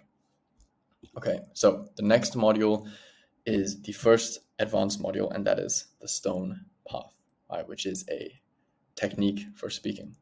It's quite an advanced technique. It's pretty difficult. So we're going to cover that in the next module. Make sure to complete this action step first, right? Watch these 2 videos if you can. to find great word choice, because Sam Harris is just a bloody wordsmith. He's just incredible. So watch these, listen to the word choices, think about the imagery, right? And do this action step first. Okay, super important. And be disciplined, please. Please take it seriously. Building your notes tab, or I mean, if you want to write it on a piece of, a journal or something, you can do that too. I just prefer my iPhone notes, right? But be disciplined with this process. Every day, add a word. 90 days time, you have no idea how much more articulate you could be in fucking 90 days just by doing this every day. It's just consistency, okay? So once this is done, I will see you in the next module in the Stone Path, which is the first module of the advanced part of the course, which I'm super excited for. All right, I'll see you there. Peace. Hello, gents, and welcome to Advanced Module 1 of the speaking course. Now, I'm super excited to get into this because we're going to cover an advanced speaking technique here today that I think you guys are really going to like. So let's get right into it. Okay, this is going to be some ninja level shit. Okay, this technique that I'm going to cover in this particular module is really not basic at all. Like, we're starting the advanced course off difficult. It's hard as fuck. Okay, this technique is going to take you years, right? Months at minimum to really get good at, let alone master. Okay, and I wouldn't say that I've mastered this technique, but I've been doing this for a few years now, and it's really made me much more of a captivating speaker than if I hadn't had this technique in my arsenal. Okay, so just a preface, it's gonna be some ninja level shit. It's gonna be difficult, okay, but this is why I think it's fucking exciting, because if you can get really good at this technique, you will be extremely moving and extremely captivating. People will have no choice but to really want to tune into what you say. And so if you want that, you really need to pay attention to this video, because that's what we're going to cover today. It might seem, it might seem like too esoteric, or it might seem too obvious, or it might seem too, too weird or something. I don't care. Okay, this is extremely effective. And if you can really master it, there's no telling how good of a speaker you can be. All right. So the technique we're going to call this the Stone Path technique. This is what we're going to talk about today. So this is a technique for speaking and articulating your thoughts. Many of you will feel like you have this problem, which is, I have all these thoughts that seem really clear in my mind, but then when I start to talk and I start to speak them out, right, into existence, into the ether, it doesn't sound as good as it does in my head. How do I make my thoughts, or rather, how do I make my words that I speak sound as good as they sound in my thoughts, in my brain? Because when I start to speak and I start to try and articulate this thought, I lose the attention of people. I can tell that they're not interested anymore. They start to wander, right? They start to not really want to pay attention to me anymore. Okay, that's where this is gonna come in. Okay, so fucking lock in. Okay, now let's just look at a bell curve here. Now, I know it says IQ on the bottom, but I want you to think of this as speaking ability. Okay, so on a bell curve of speaking ability, close to the bottom is where you have people that are really just not very good speakers at all, right? And we covered preparation previously in module number, what was that? One of the fundamental modules. Okay, we covered preparation. Now, preparation is super important. Yes, okay, don't get me wrong. Now, on some level of speaking, okay, when you get really good at speaking, you've done all the preparation before, like way prior to you actually doing the speaking. So you don't actually end up having a script. You don't talk with a script, right? So let's look at this bell curve. So on the bottom here, you have people who are really poor speakers. I don't have a script. Okay, why? Because they just go up and they just say whatever the fuck. None of it is prepared, which is bad, right? They do very badly. Then as you get to the middle, you start to get people who realize, okay, preparation is important. I really need to prepare. No, preparation is everything. If you fail to plan, you plan to fail. A script is always necessary, okay? So that's most people. Most people recognize that preparation is really important. And they will sit and rehearse a script over and over until they have it memorized off by heart, right? Then as you get to the other tail end of really good speakers, it ends up being someone who doesn't have a script as well. But they go up there and they're so athletic and flamboyant with their language, and they could just speak. And you're thinking, like, did this person memorize everything, or is this just their brain? Those are the best speakers. They go up there, they don't have a piece of paper, they're not holding their fucking iPhone and reading off of the script. No, they're just going. Because they've done the preparation, yes, but they've done it beforehand, off screen, off camera, off stage, just in their own time. They've done their writing, they've crystallized their thoughts, and they know exactly what to say. Okay, so this is the kind of person that you want to be. We want to turn you into this person who doesn't need a fucking script when they speak in front of audiences, let's say. Okay, now take me as an example, perhaps, for this, if you want. Because I prepare for my YouTube videos, but I don't read off the script. I don't read off any script when I'm doing my YouTube videos. It's just me and a camera. But I have written an entire essay on the topic that I want to talk about before filming the video. So the best videos that I've done have been me writing an essay on the topic a day before the video, and then I sleep on it. Remember the fundamentals, right? I covered this in the fundamentals. Go and do something else first and then come back, right? So what I do is I write the essay about what I want to talk about, get all my points, get it as crystallized as possible, edit it, change it. No, I don't think, it's not really this, it's more this. Edit, okay? And then I sleep, go to sleep, and I wake up, and then I film the video, right? I'll wake up, and then maybe I'll look through my essay again, and I'll be like, yeah, that sounds about right. Okay, cool, boom, camera, turn it on, and I go, right?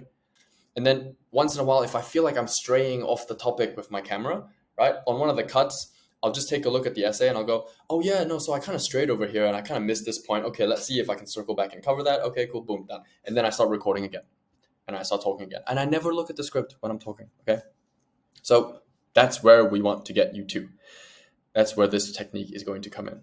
So poor speakers will attempt to speak with zero preparation, okay? That's what we've just covered. Decent speakers in the middle of the bell curve will do preparation and then rigidly cling to their preparation whilst they speak. Okay, now the great speakers and all the speakers that you look up to will do the preparation and then they leave it off stage and they let themselves speak unconstrained. Okay, that is where the real magic happens. Now, the most captivating speakers, they bring you along a journey. Okay, as their thoughts shape in real time, they're piecing together a puzzle almost, and you feel like you're part of that process. You're watching them put together the pieces, and well, okay, this kind of goes here, and this other thing goes here, and maybe there's a better piece. I think this is a better piece. Boom, and they're taking you along this journey as they speak. Okay, so it's analogous to the speaker wandering around a swamp. Okay, so it's as if they're wandering around a swamp and they're trying to find solid ground, right? Or the stone path underneath all the swampy stuff. So they're stepping. Is there something solid here? Okay, there's solid ground for me to stand on here. Let's go there. And then they stand on the solid ground and then they test. Again, they test and they see, okay, and then, all right, here, there looks like there's solid ground here. Okay, I'm going to step here. So it's like you're in a swamp and you're trying to find the stone path underneath all the swampy, underneath all the dead wood and the trees and the river and the ponds and all this kind of stuff. Okay, so imagine you're in a swamp and you're looking for the next solid ground place for you to stand. You're looking, okay, well, it's not this. Okay, I think this looks solid. Okay, let's go there. And then you do the same thing. Next one. Okay, well, let's see where we can go from here. So it could be this, it could be that, but some people might say it's this, and my critics might say this. But then again, I've read this and I'm really convinced that this is where the solid ground is. So then we're going to move there. And then we just repeat the process over and over. We're finding the next logical step from where we currently are. Okay, I'm just going to take a sip of my coffee.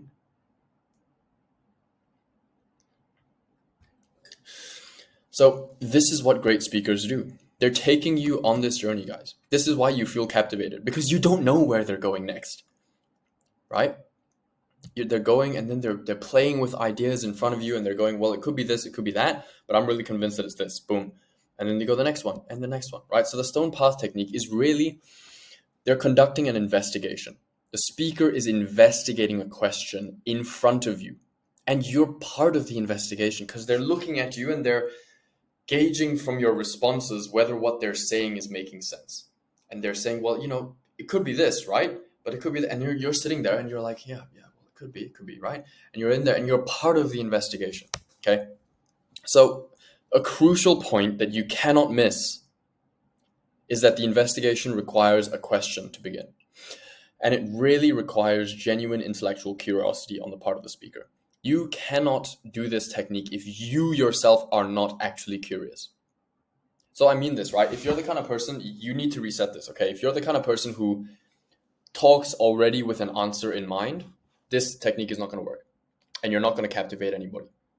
Because people are going to feel like you have already assumed the answer, and then it's not interesting anymore. It's like spoiling the end of a movie. Fuck those people, right? Fuck people who spoil the end of movies, because it just makes the movie not so enticing anymore. You don't feel engaged because you already know what's going to happen. You already know the ending.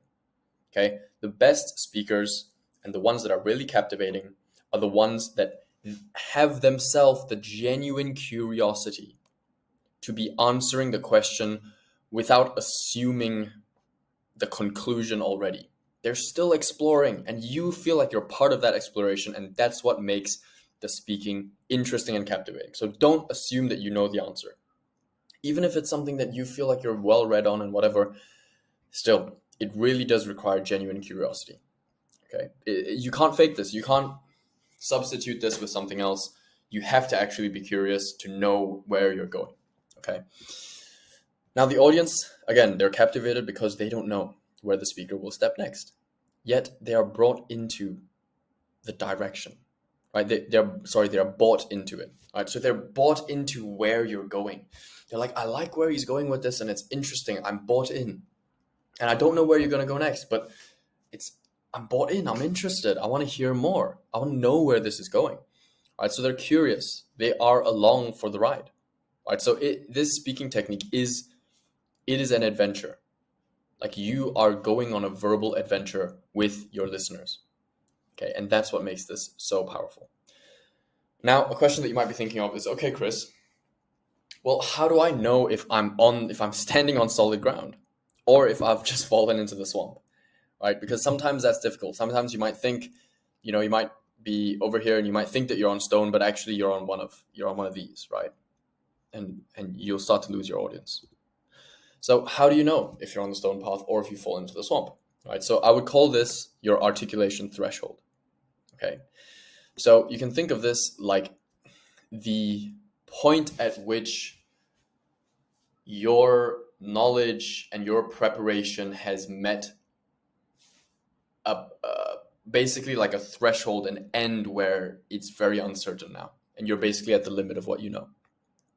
Now you can dance along that limit and try and find the next stone path, or rather the next stone on the path. You can do that, but you have to be just very cautious, right? You're on the line. That's where you're on the line between order and chaos, right? You're teetering on that edge. You're exploring a bit of chaos and seeing if you can bring it into order, right? So that's a process that you will always get to. Now, what you want to do in that scenario, because you're in a dangerous place, right? You're on the line between chaos and order. You're on the line between the known and the unknown in terms of territory, intellectual territory. So you have to pay very close attention to your body's physiological responses, okay? Men especially, we react physiologically quite a lot to just drives and emotions and things like that, right? You know what I mean? Like, when you're angry or, when you're afraid or whatever, you can feel things. You'll feel butterflies in your stomach, your hands getting clammy, a lump in your throat, tightness in your chest. Like, all of these things, right? You've felt all of these things before. So pay close attention to your body's physiological responses to your words when you're at your articulation threshold. For me, I feel when I start to say things that I'm not sure about, I will get a feeling in my chest. It's a kind of sinking feeling. It's like a sinking inwards, and I feel weak. I feel, like if somebody attacked me right now, I'm weak. I'm sunken in. Okay, that's what I feel physiologically. That's when I stop. Okay, so yeah, for me, I feel it in my stomach. Yeah, stomach and a bit. I would say it's a little bit more chest, but it's more like maybe diaphragm, kind of in the middle. Sometimes it's stomach. Sometimes it feels a little bit higher. But nevertheless, I feel this weakening and kind of just sinking inwards. that's when I've hit my articulation threshold and I get uneasy and I feel weak. Okay, so that's when I know that I don't possess the requisite subject matter knowledge, expertise, or simply just the intellectual capacity and horsepower to push the idea further. Okay, so as I continue with the investigation and I keep asking questions, I say, well, so is it really moral? Well, and as I start to speak, if I feel this sinking feeling inwards, I know that I'm now not saying anything. I'm now just dancing in chaos and I have no idea like where the solid ground is. And I'm just swimming in the fucking swamp. That's when you have to shut up. You just have to shut up. Okay. Because that's when you start to lose people and you start to say things that you can't back up anymore. You can't substantiate them. So that's when you stop. Okay. So that's when I know that if I continue talking, the words wouldn't make any sense, or the words won't be my own. Meaning, this is a good one, guys. Real shit. You will fall prey to this because I fall prey to this too.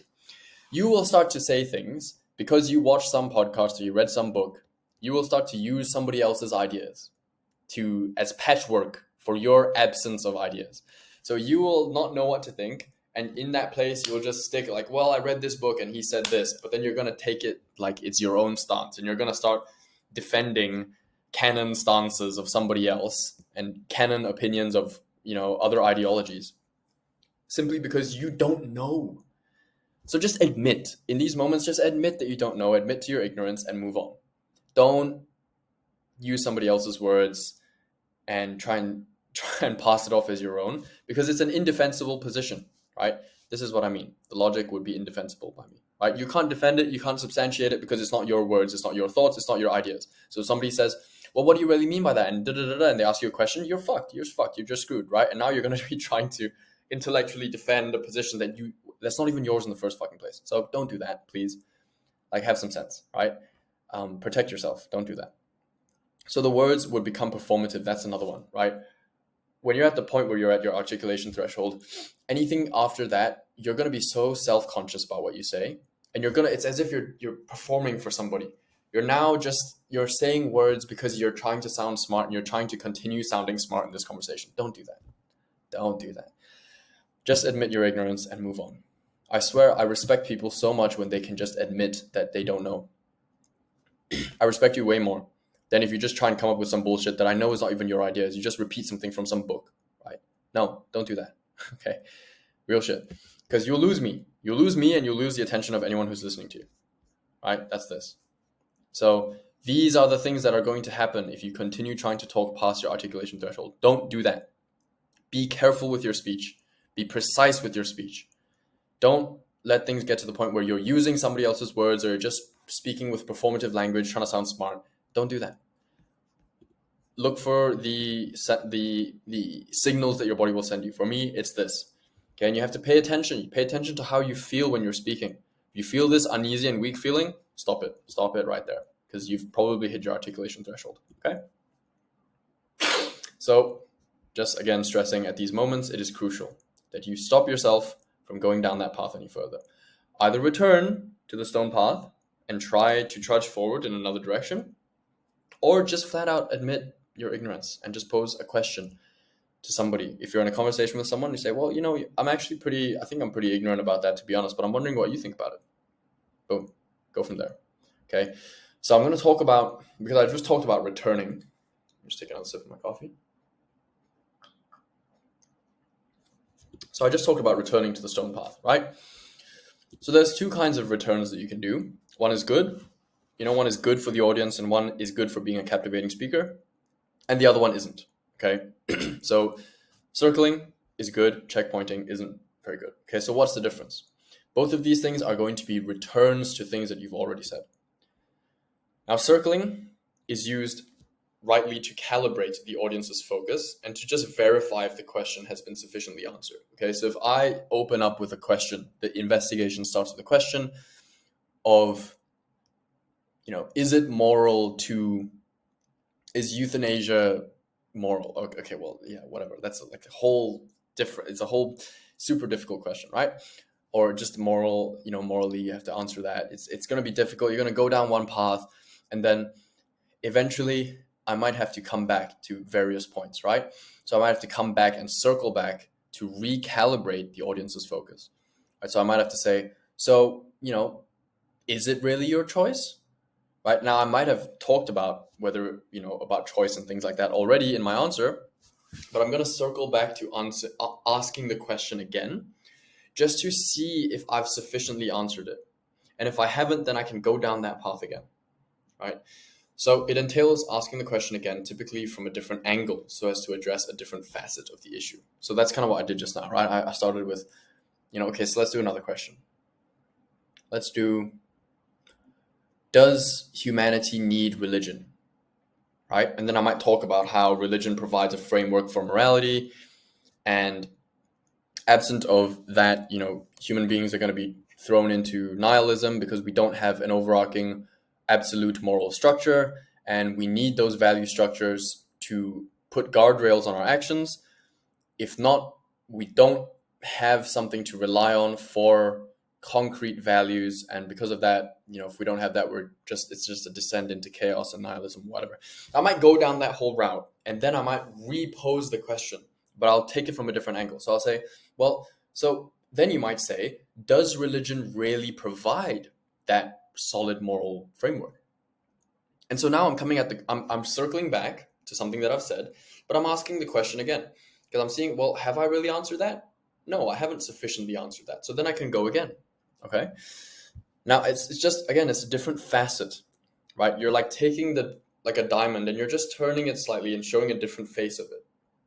And then you're going to turn it a little bit more and you're going to show a different face. And you're just going to circle just to get someone's focus back, right? Okay, so we're going to come back to this. So does religion really provide this moral framework? Is there an objective morality to be gotten from religion? Can we escape our subjectivity? I'm asking questions again, recalibrating. Okay, so that's circling, all right? Now, think of it like returning to the first stone to see if there's another path from it that needs to be explored.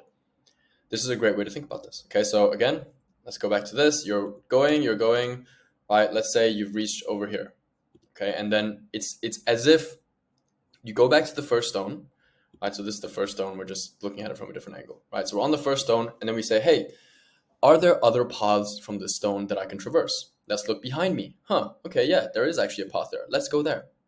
Let's see what's over there. Right? That's kind of what circling is like.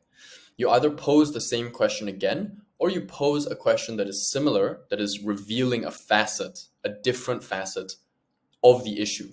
Because a lot of these problems that you're going to discuss in your life they're going to be multivariate problems, right? They're going to be difficult. So that there's not just a one-stop shop that there's just one path that I'm going to go down. No, it's going to have a different path. You're going to explore that. So that's what circling is for. Okay, so circling can become necessary when you've reached your articulation threshold. Okay, so if you've gone down one path and you don't know how to go any further, that's when it's a good time to circle. Because again, going any further, you're just going to start saying shit that you don't know about. So now, circle back. Circle, come at it from a different angle. See if you can paint the picture, if you can piece the puzzle together in a different direction. Okay? Or if you're losing the attention of the audience, right? You're losing their concentration. So if I'm saying something, I'm going down this path, it's getting very esoteric and it's getting very, specific, and I'm losing people, and I can see that.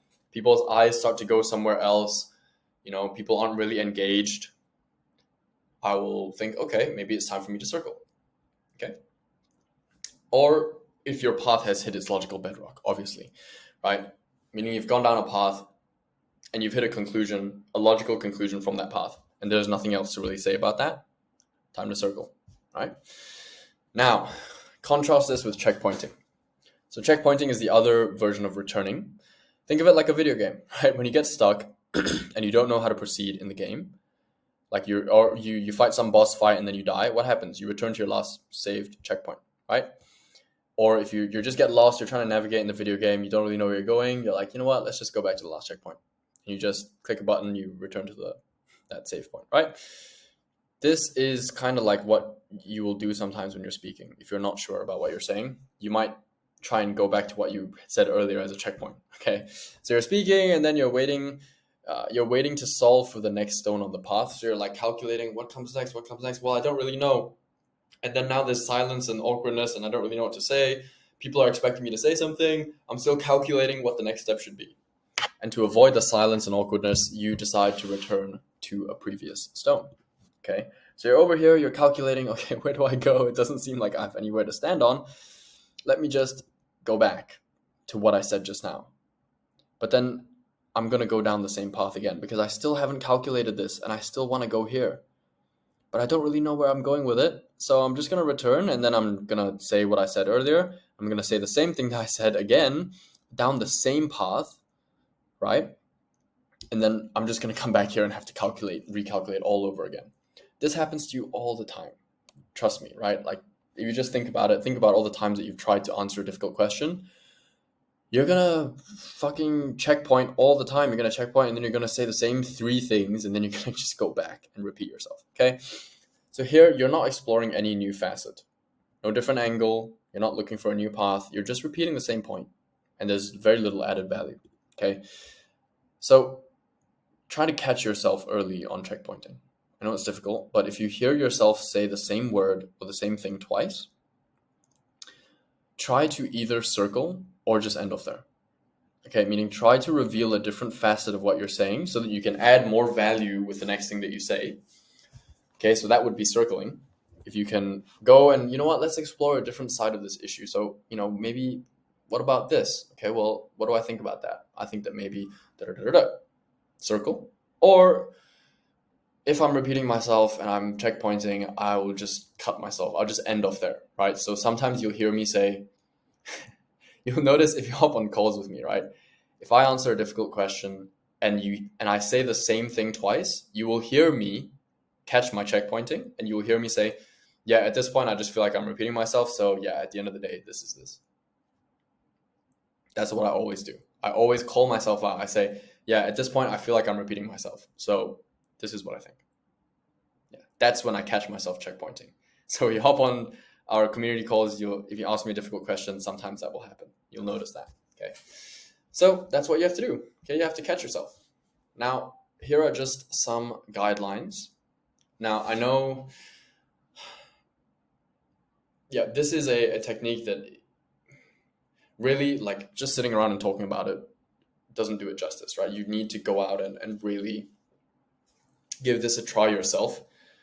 It sounds simple. Like, I can sit here and, show you these slides about it, and it sounds like simple, but it's really not. It's actually really, really advanced as a technique. Okay, so it takes time to get good at this. I'm just going to give some guidelines for using this technique, right? Don't sacrifice clarity for speed. Okay, so what I mean by that is, don't try to get through your answer very quickly. Not even answer, just don't try to conduct the investigation fast. People aren't there for the speed. They're not. People are not listening to you for speed. You don't go to a movie and think, I can't wait for this movie to end. No. You want, the movie is a journey. You're not excited for the ending. You're not like, man, you know what? I would enjoy this movie so much more if it was just on 1.5 times speed or 2 times speed, right? You're not doing that when you're watching a movie. You're not trying to get to the end. You're trying to enjoy the journey. And that's really what this is about, guys. Like, speaking can be so enjoyable for you and for the listener when you're conducting an investigation, when you're doing the stone path. So don't sacrifice clarity for speed. Don't try and rush to the end of your point, to some kind of conclusion. That's not what this is about. This is about getting to the bottom of things.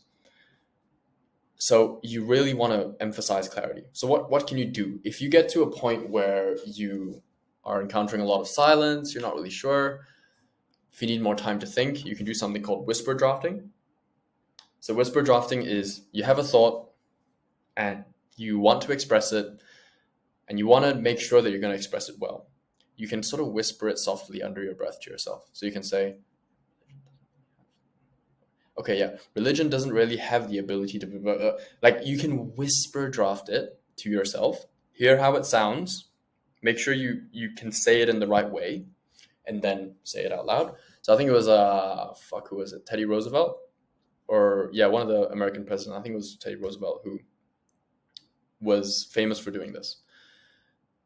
So that's that. Or the pause. Okay, the pause is so good. Please just pause. Sometimes if you need to think, please pause. We're going to talk about this in another module as well. But pausing can give you so much more clarity on what you want to say. Don't try and speed into it. Just don't. Deal with the silence. Silence is fine. Don't think it's awkward. Okay, just pause if you need to.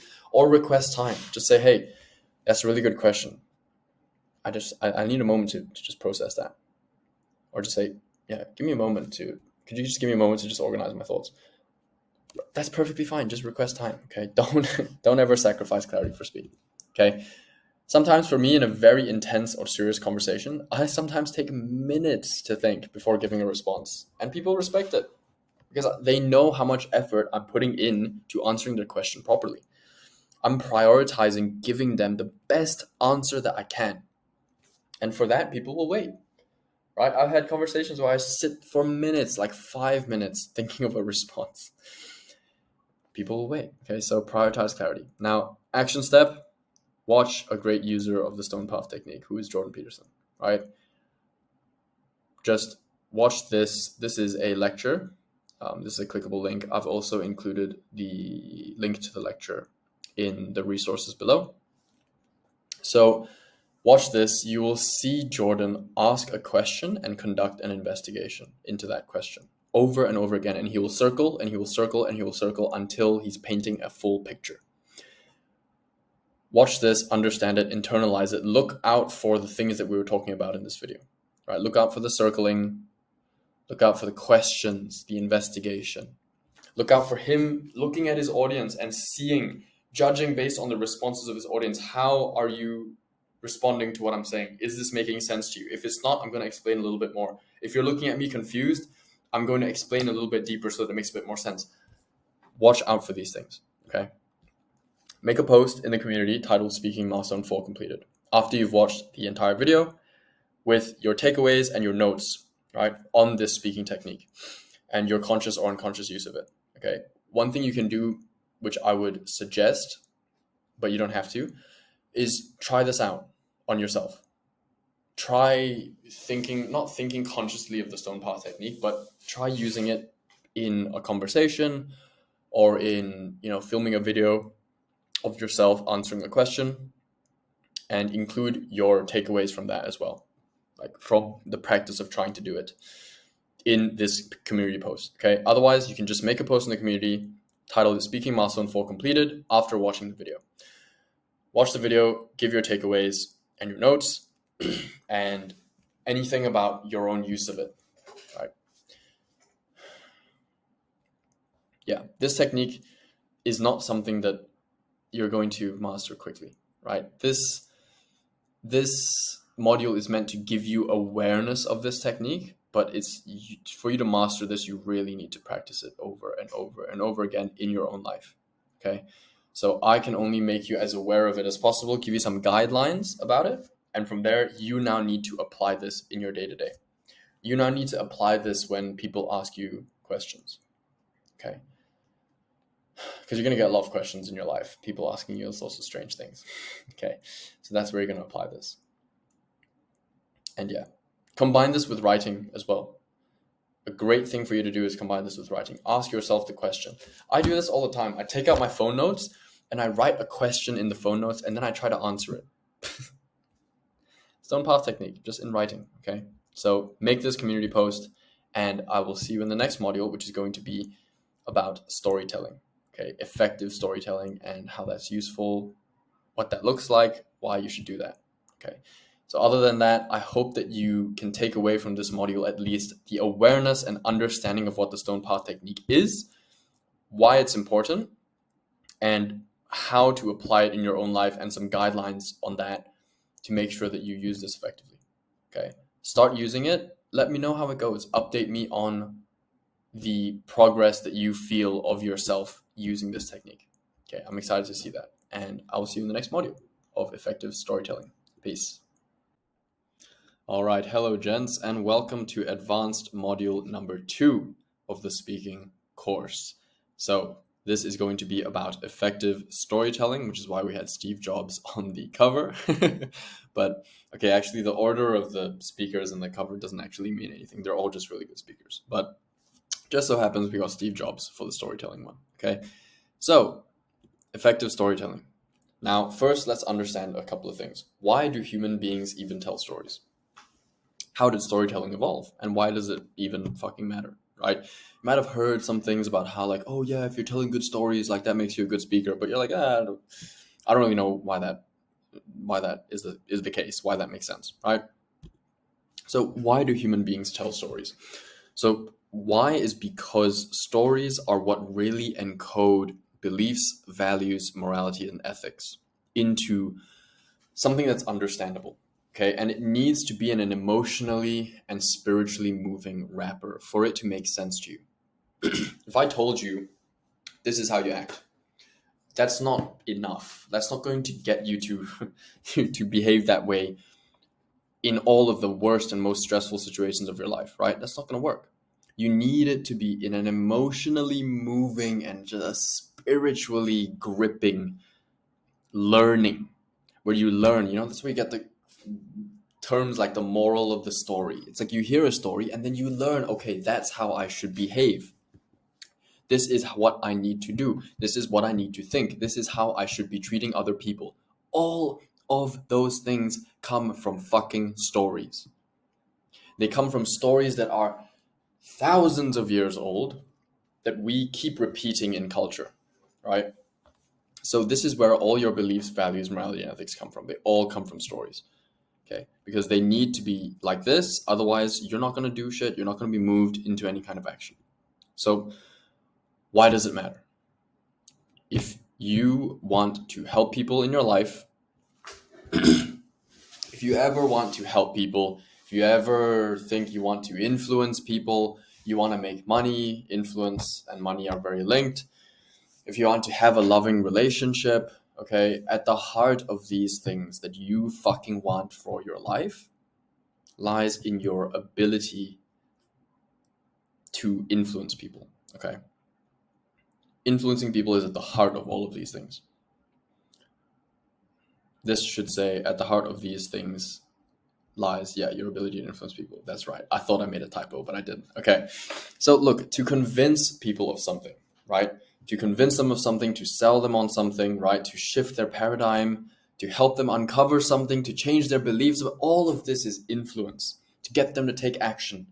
All of this comes from your ability to fucking move people, to influence them, to make them feel something, grip them, make them change the way that they're looking at the world. Right? All of that is going to come from influence, and huge part of your ability to influence people is to tell them effective stories, or to wrap your points that you want to make, your logical, rational points, in stories. Okay. So storytelling is the most effective way to get this communication across. Okay. So how does it work? Now, again, like I said, stories encode beliefs, values, morality, and ethics. They encode those in emotional and spiritual wrappers. Okay, and that is what makes the knowledge moving. That's what moves you. Okay, so you are fundamentally motivated by your unconscious desires and pains. Okay, 90% of your cognition, roughly speaking, is unconscious. Okay, and those are the things that motivate you. You don't know why the fuck you get up every morning and do the shit that you do, but you do. Something's driving you to do that, right? A lot of what drives you is unconscious. And if you've made it conscious, then there is just more unconscious shit that you haven't yet made conscious, right? Carl Jung has a great quote, which is, you probably know this by now because I keep fucking repeating it, but until you make the unconscious conscious, it will rule your life and you will call it fate. Okay? So we're driven by unconscious things, and those are mediated and expressed through our emotions. That's where telling emotional stories, that's why it moves us at a level that we're not even fucking aware of, okay? So storytelling exploits this reality of the unconscious. And it exploits the human mind's ability and tendency to abstract, right? To want to know, what is the bigger picture here? What can I learn from this? How can I apply this to other situations? Storytelling exploits these things. That's why it's so fucking effective. So if you were a completely rational being, none of this would have any effect on you, right? Because you wouldn't have these, you wouldn't need something to be emotionally and spiritually moving. You just need to know the facts. Give me the facts and boom, I go from there. That's if you were completely rational, okay? But so you would not feel moved to update your value system or anything from a good story.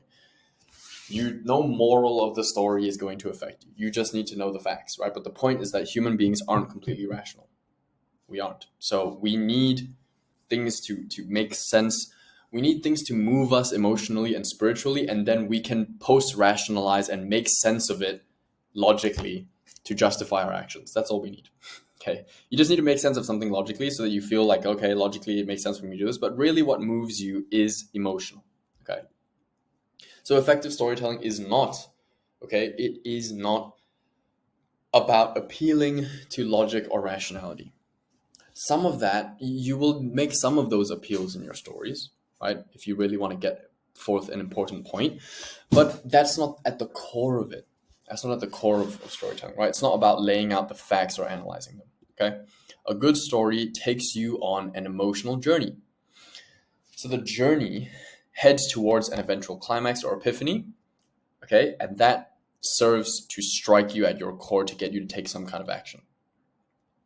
And that some kind of action doesn't necessarily mean physical action in the world. It can also mean take action as in improve and update your value system. That's still taking action. That's just action in your brain. That's just stuff that's going on in your brain, but you are still having to do that. If I tell you a good story about, why you shouldn't murder people, and the story's good enough, right? Then, and if you had predisposition, maybe if you thought that murdering people was okay, after the story, you're going to be like, oh, yeah, okay, maybe I shouldn't do that. Update, boom, that's taking action. If I say, the classic, manosphere story, everyone's competing, it's a zero-sum game, you have to do this, like you have to beat these other guys, that's going to make you take action on, whatever, starting a business, right? So that's what I mean. A good story, it takes you on an emotional journey to have an epiphany, to realize something. Holy fuck, I'm broke. Holy fuck, someone's going to take my girl if I don't do it, right? Holy fuck, my family's going to be poor, like, in the future if I don't get my shit together. Holy fuck, I'm not going to be able to provide good healthcare for my family. I'm not going to be able to provide for them if I don't become financially independent. Holy fuck, I'm not going to get the girl of my dreams. All of these are epiphanies that you have. And a good story will make you have that epiphany so that you take action. That's the whole point. So you can see why this is important for influence. Because you want to influence people, you want to get them to do something. You want to get them to take action. The best way to do that is to tell a fucking good story. Okay? So the epiphany bridge is what we're getting to. This is a concept from the book Expert Secrets by Russell Brunson. Okay? So if you want people to adopt a new concept and want to get their buy-in, okay, meaning they're like, this buy-in doesn't just mean in money sense. This means like you want to get them to believe, okay? You want to get their buy-in. You have to lead them to the answer, but you cannot give it to them. I cannot tell you what to do. That completely removes the value from it. And then I'm stealing the solution from you. No, you need to get there yourself. I just can show you. They have to come up with the idea themselves. You plant the idea in their minds with a story, and if they come up with the answer, they will have sold themselves. And that's the real way to get people to take action. Tell them the story. It can be your story, it can be someone else's story, and then they will relate it to themselves and decide what they need to do. That's when they do it. Not when I tell you, go and start a business, go and make money. You're not going to that doesn't have an effect on you. Okay? Like, I have to tell you a story about, well, I did it and I went from, rags to riches and this and that. And now my life was this. And then my life used to be like this and now it's like this. And you're like, oh, wow. And then you have this epiphany and you come up with the idea, you know what? I should do that too. That's when action happens. So this is where we're getting into the whole journey and the epiphany moment, right? The hero's journey is hopefully going to talk about some of these things here, the emotions, the different parts of the story, okay? So the hero's journey is a timeless storytelling pattern that's present in countless works of literature and mythology, okay? So we can extract out its structure as a framework, okay, for creating compelling stories that resonate with the human animal, which is us. Okay, so the hero's journey is something that is super prevalent. Okay, there's so many examples. A lot of popular fiction, superhero stories, whatever, are all about this. Like Naruto is about this, like even animes, right? I'm gonna rattle off some animes right now, like My Hero Academia, whatever. These are animes that are literally about hero's journey, right? And then these are all the Western pop fiction things: Lord of the Rings, Harry Potter, Hunger Games, Interstellar, Lion King, Star Wars, The Matrix, Kung Fu Panda, many, many, many more. It's all of them have the same pattern. It's the same framework. Okay, and that framework is the hero's journey. So you start out, so here's the 12 steps of the hero's journey. Okay, so you start out, ordinary world, right? Let's say, think about fucking Lord of the Rings, right? What's his name? Frodo is chilling in the Shire, in Mid-Earth type shit, right? He's just chilling. Call to adventure, right? Someone says to Frodo, or what was it? Oh yeah, it was like the ring, or he was looking for Gandalf, something like that. Call to adventure, right? And then refusal of the call. No, I'm not gonna go. I'm not gonna. But okay, fine. And then I meet the mentor, maybe, which is like Gandalf. Hey, like let's leave the comfort of your home, and we're gonna go out into the unknown, into the wilderness. We're gonna go out and travel. That's crossing the threshold from the known into the unknown. Then there's tests, there's allies, there's enemies, right? You meet the dwarves, and then who is it? There's Gollum, who's the enemy. Gollum's trying to get the ring from Frodo, and then you get to the innermost cave where you have to discover something about yourself, and you learn something, and then you go into the biggest ordeal. Like there's a huge fight. There's like a boss fight, basically. It's like huge. Like you're fighting. Who was it, like Sauron or something, right? In Lord of the Rings. And then they're fighting in like the volcano, and like Gollum, Smeagol Gollum is trying to like take the ring. They're fighting, and then you get out of it, and there's a reward, and then you come back, right? There's like a roadblock, and then a resurrection. Return with elixir is like you return to the Shire with something. You return back to your home, having brought back the gifts, right? The gold that the dragon was guarding, right? You slay the dragon, you get the gold, and you come back, you get to bring it back to your village. Okay, so these are the 12 steps of the hero's journey. I highly suggest you look into this, by the way, because I know that maybe I didn't really cover it as well as I could have. Okay, so that's the 12 steps. There's also a variation, which is the 7 steps of the hero's journey. So it starts with a call to adventure. You get some aid, you get some kind of help that reveals that you need to go from the known into the unknown. So you cross the threshold, right? And then, along the way, maybe you meet a helper, a mentor, right? And then, you get some challenges and some temptations, and, things can go wrong, right? Then you get into the abyss, right? And there's a serious problem that you have to go through, and you get to get some kind of revelation from it, right? Like think of the Lion King, right? It's there's like that cave that he goes into, and then there's the reflection, and he learns about himself. Then there's a transformation, right? And then, transformation, abyss, death and rebirth, like you go through something, you fight something. Transformation, atonement, you make up for something that you had some mistake, but now you've corrected it and you've transformed, and then you return, right? Boom, 7 steps of the hero's journey. Okay.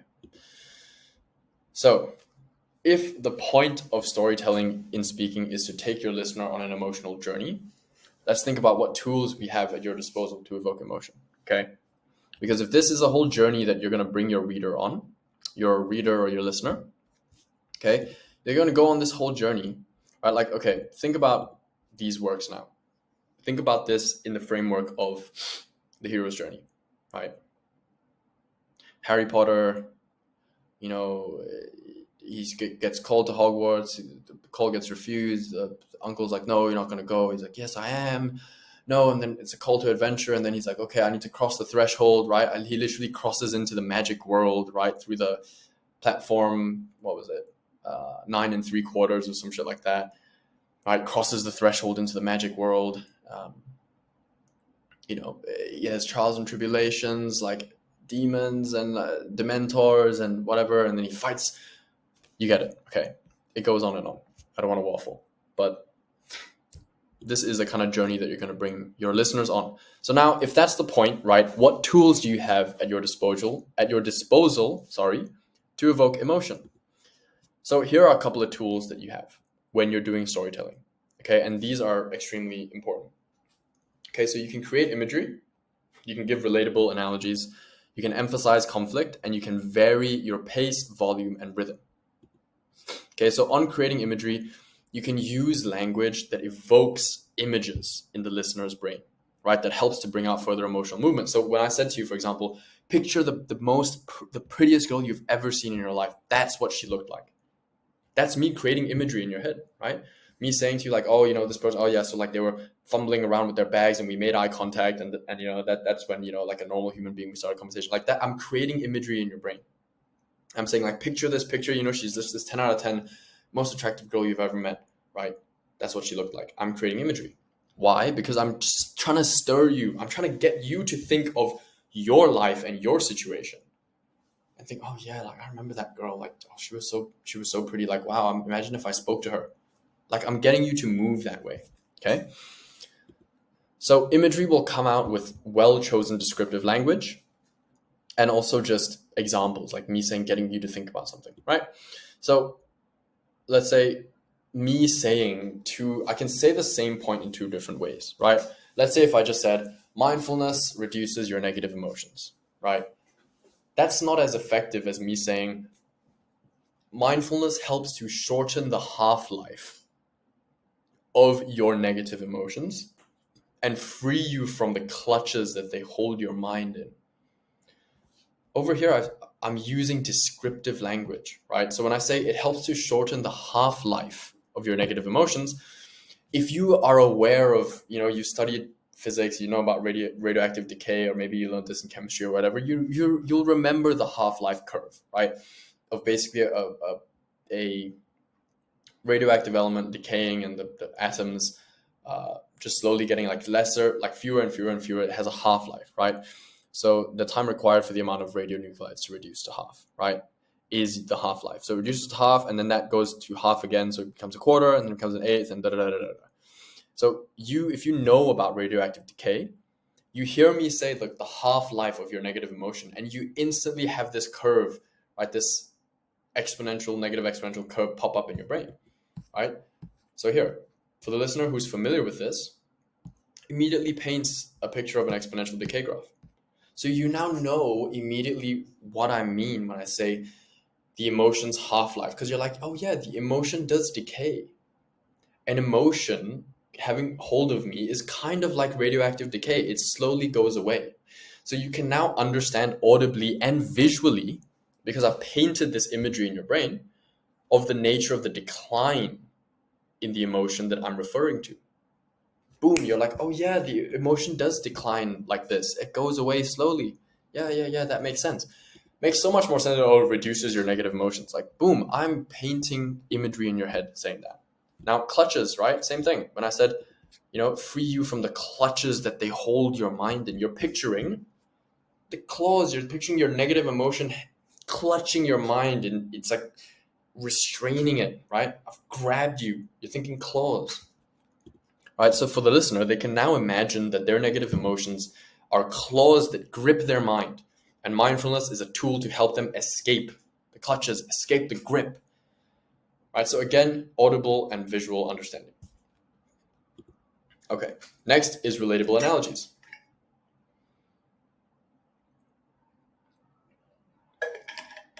Excuse me. So when I say to you, like, hey, when I say, when you meet a girl that's like really pretty, and then you think, oh yeah, you're just so pretty that there's definitely something wrong with you, right? Like you're probably a bimbo.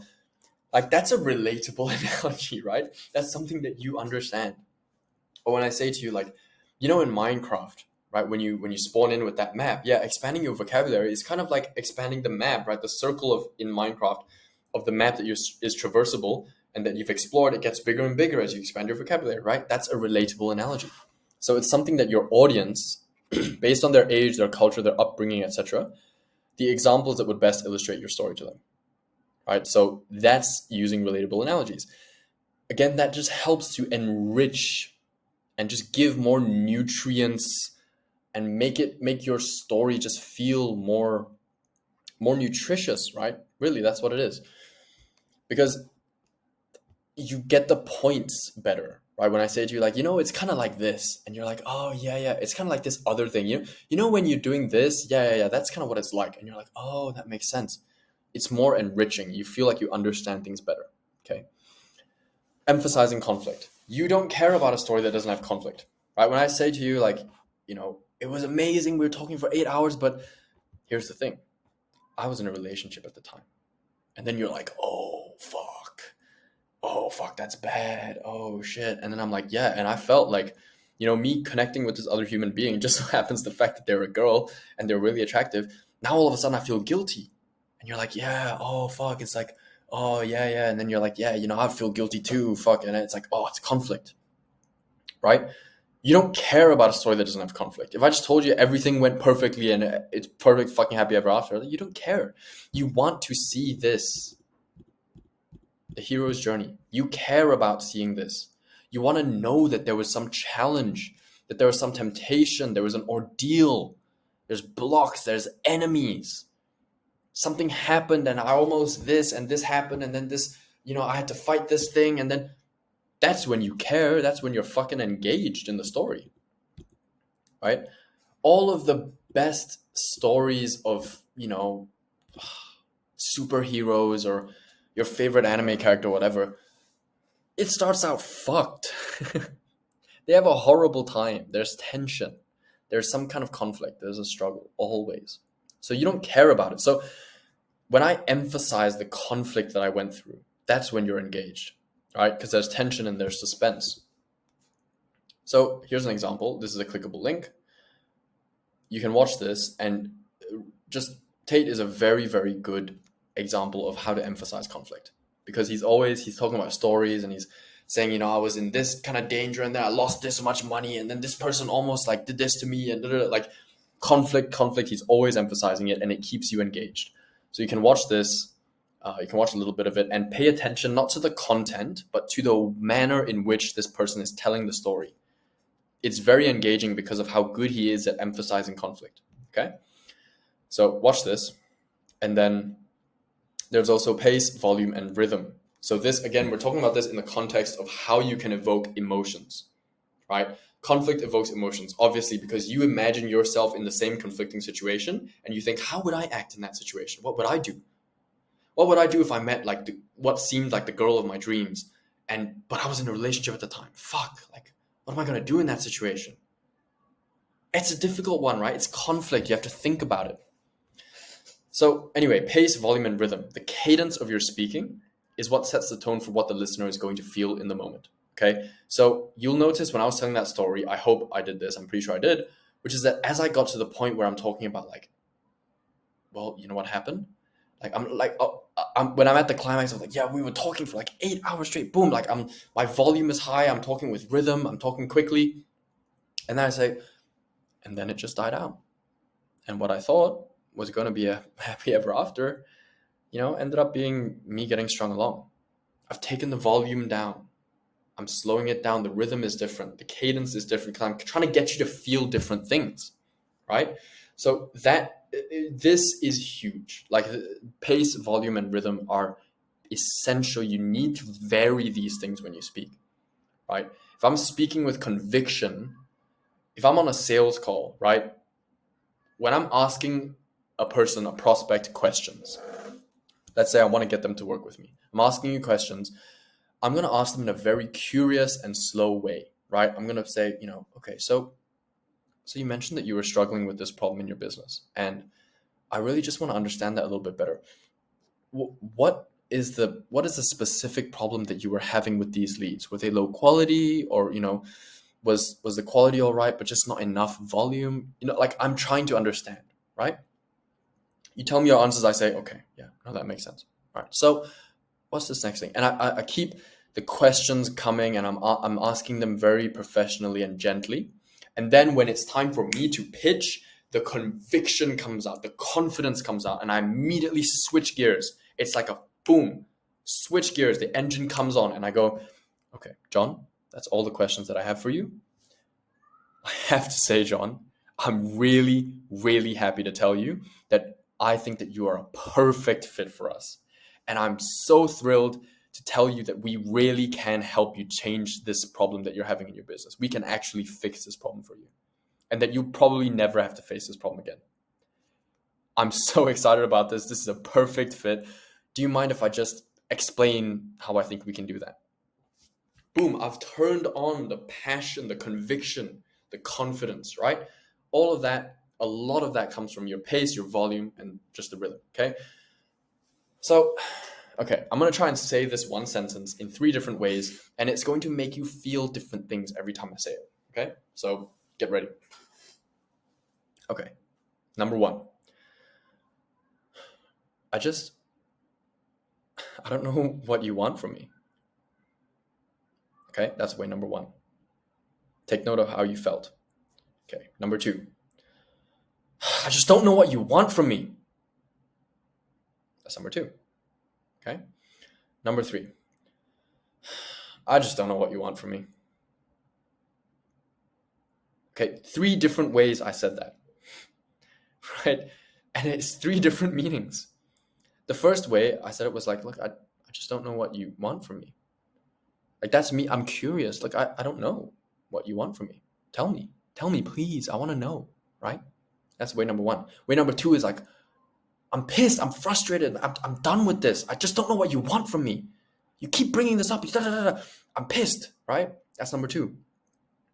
Way number 3 is like, look, I'm at the point where I'm done. Like, I have nothing to say to you. Look, I just don't know what you want from me. Right? Like, I'm not pissed.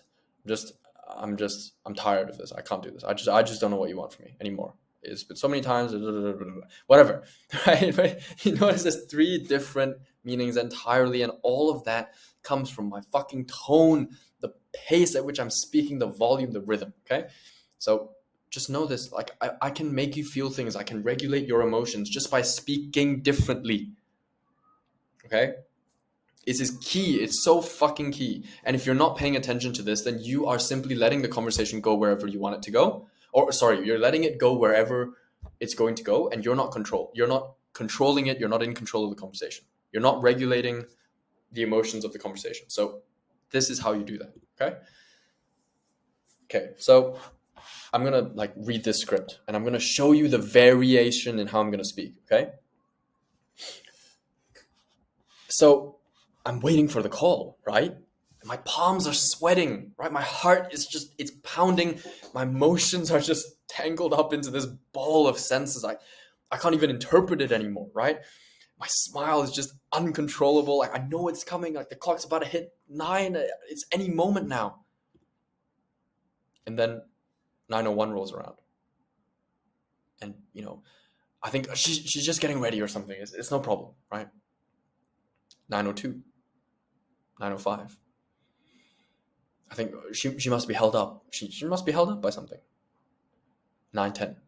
9:15. And that's when I realized that the call isn't coming. Right. Notice when I was reading that, just notice how the pace changed. Just rewind and listen to it if you have to. The pace of what I was saying changed, the volume changed, the rhythm changed, and as a result, your emotions that you felt changed just because of me varying these things. Okay, so take note of that. When you're telling stories, you need to be varying these things. You need to make fluctuations in how you're making your listeners feel. Okay, the way to do this is paying attention to your audience. This is why I said, I'm not able to do this now because I'm talking to a fucking camera. But if I was telling you the whole airport girl story and I could see your face and see how you're reacting, I know what parts to dive into a little bit further, what parts to explain a little bit more, what parts to really emphasize, and I can mirror and I can laugh and we can do this whole thing, right? I'm not able to do that with the camera.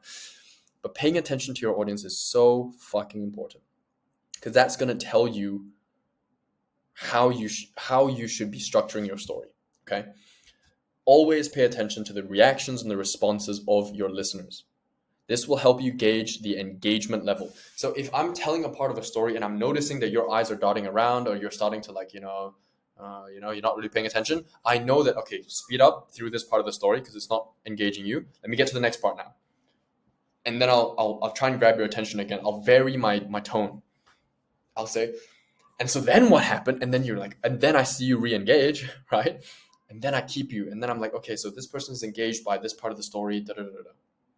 Make an effort to include your listener or your audience wherever possible to increase engagement. So that's when I ask you a question. I'll be like, when this thing happens, and when you meet this kind of person, like, what do you normally think, right? Because I normally think this, and they'll be like, yeah, I normally think that too, and I'm like, yeah, exactly, right. So that's the situation that I was in. And they're like, oh yeah, I'm including you.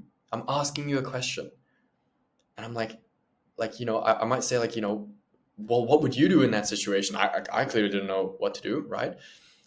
So you can engage people, is what I'm saying. You can include them in your storytelling. And it's possible to do that without passing control over to them. So the question that I just gave is a bad example, right? Saying like, well, what would you do in that? No. If you want to continue telling the story, you don't want to hand control over to the person that you're talking to, but you can still ask questions, right? You can still say like, when this and that, and when that happens, like you can ask yes or no questions. They'll be like, yeah. Or they'll be like, no, I don't know what that's like. And then you can change what you're saying based on that. Okay. So all of that is going to happen first from you really paying attention to the reactions and the responses of your audience and calibrating your story and the way that you're telling it, your pace, based on those reactions. You have to do this. If you want to be a good storyteller, you absolutely have to pay fucking close attention to your audience. Notice when they're engaged, keep doing those things, reinforce that. When you're losing them, notice that, and then continue, like get to the next part of the story, change what you're saying, right? Vary it is what I'm saying. Different people respond to different parts of the story. So you just need to pay attention. Okay. So in summary, storytelling is about encoding values, beliefs, morals, and ethics into language. It does it by getting an emotional wrapper around all of the logical and rational things, wrapping them emotionally and spiritually, getting them to move you to take action. Okay, great storytelling brings your listeners on an emotional journey that has important landmarks. Think of the hero's journey.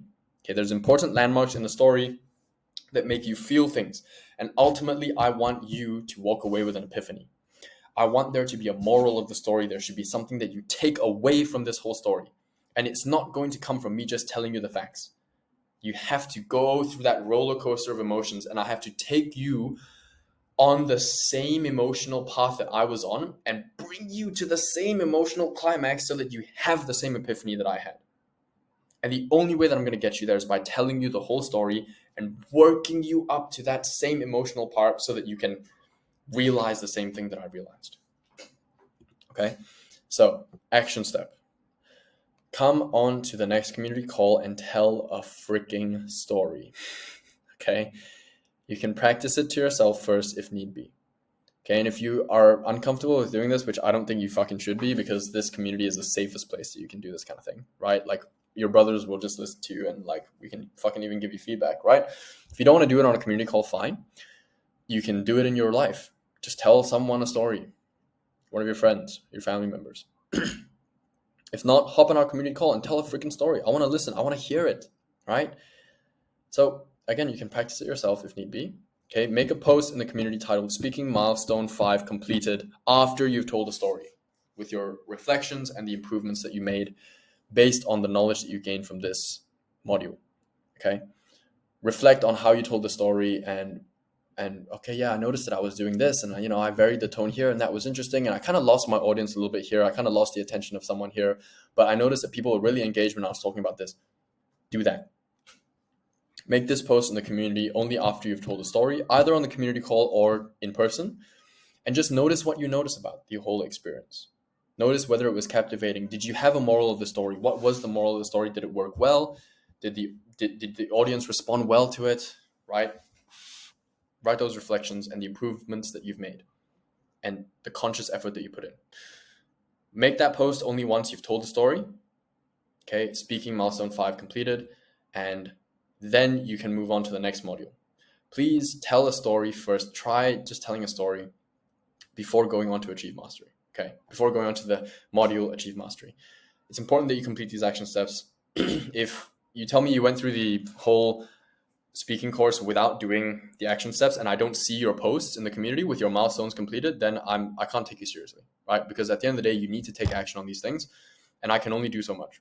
I can only show you the door. It is you that has to walk through it. Okay, so make sure you get these milestones done and get those posts in the community up so that I know that you've done these milestones, because I'll be fucking proud of you when you do them. Trust me, right? I know it's not easy. So get these milestones done, make this post, and then move on to the next module, which is Achieve Mastery. And I will see you there. Peace. Gentlemen, welcome to the advanced module number 3 of the speaking course. Now, let's get right into it. We're going to be talking about achieving mastery. Okay, so this module is going to be a collection of ideas and access to masters of speaking. And it's going to be an assortment of these things. Okay, so we're going to cover a couple of things. We're going to talk about a little bit about confidence, right? And how a lot of the power of your speaking is going to come from that. It's going to come from impenetrable confidence. And we're going to talk about how you can build that. We're going to be talking a little bit about speaking in business. Now, ideally, honestly, speaking in business and talking about sales and things like that deserves an entire module, an entire course on its own, honestly. Still, we're going to talk a bit about that today because it's quite advanced. We're going to talk about some little nuggets that I'm just going to call advanced nuggets, which are just little things, tips, techniques that I am aware of that I use and that I couldn't really slot them anywhere else. So we're going to cover a few of those in quick succession. And then finally, we're going to talk about the Masters repository, which is just a resource that I've collated for you guys. Okay, so getting right into it. Impenetrable confidence. Okay, in the context of public speaking, because speaking in public is going to help you speaking in private. The inverse is not necessarily true. You can be pretty good at speaking in private, but you go up in public and you just can't speak, right? You just lock up. So public speaking, most people are terrified of it, okay? It is actually, from what I remember this from early 2000s, maybe study, but it was the number one fear of the average human being, right? They did like a survey and it was the number one fear, and death was number 2. Okay, so a lot of people are more afraid to go on stage and speak in front of an audience than they are of death. Okay, so that's pretty fucking funny if you think about it. But it goes to show that people are really terrified of this, okay? So the only way out is through, okay? If you want to get good at public speaking, which you should, okay, because you will gain so much influence by being able to speak in public, the only way out is through. You need exposure therapy. You need to be doing it constantly so that you numb yourself to that fear. Okay, I've been public speaking since I was 6 years old. I was a valedictorian in my fucking kindergarten. And then all throughout primary school, secondary school, I was doing MC events, like I was the master of ceremonies, right? So I'm doing all the speeches, going through the whole event, right? I had leadership positions. I'm constantly speaking in public, constantly. Never once did I go on there and not feel nervous. No, I always feel the nerves every single time. But I just get better and better at dealing with it and performing even in spite of those nerves. And so that's what I'm talking about. You need exposure therapy. The only way out is through, okay? So speaking in public has to become your new baseline. You have to make this a habit. You have to make it a habit and make it a point to speak in public whenever you can, okay? That means taking every single opportunity available to you to do so. Like, don't bitch out of this, okay? You didn't come to this fucking course, this speaking course, and then you're not going to speak in public. Are you fucking kidding me? Don't be a bitch, right? You came to the speaking course to improve your speaking. Now that means man the fuck up and take every opportunity that is available to you to fucking speak in public and stop bitching out. The reason that you can't speak properly and you fucking fumble your words around and you sound like a fucking idiot is because you aren't trying every single time an opportunity presents itself for you to speak in public. You're not taking it. Okay, so you have to do this. Don't bitch out of this, please, for the love of God, for yourself. Okay, for you and for your development, you need to do this. Okay, so that means that if you're in a group project, people need someone to get the ball rolling in a discussion. You fucking get the ball rolling. You don't sit around and somebody else is gonna speak first. You fucking do it. Okay, meaning when there's fucking silence, it's utter silence, you step up and you go, okay, so look, it looks like, okay, this is what we need to do. Do you agree with me that this? Hey, what do you think about this? Boom, you fucking get it going. If you're in a lecture, the teacher wants a question answered, and the teacher's gonna do their stupid power plays, and they're gonna be like, well, if nobody answers the question, I'm gonna choose someone. I'm gonna pick something. Like, just fucking stand up and do it. In a class of 50 people, 100 people, I don't fucking care. Just do it. Be that one brave soul when everybody is afraid to fucking speak, you speak. Show your fucking confidence, your bravado, your gravitas, your courage. Okay, you need to do this. Guess what? You're going to feel fucking good about it. That's one. And two, it's going to train your brain to be like, we're good at this. This is what we do. We speak in public. When nobody else goes, we go. I'm constantly doing this every fucking time. And I constantly give people this advice because they always ask me about speaking, and I give this advice. And the more I give the advice, the more I have to follow it, obviously, because I got to be a fucking man of my word, right? I'm like, well, I tell people to do this thing and I don't do it. Of course I have to do it.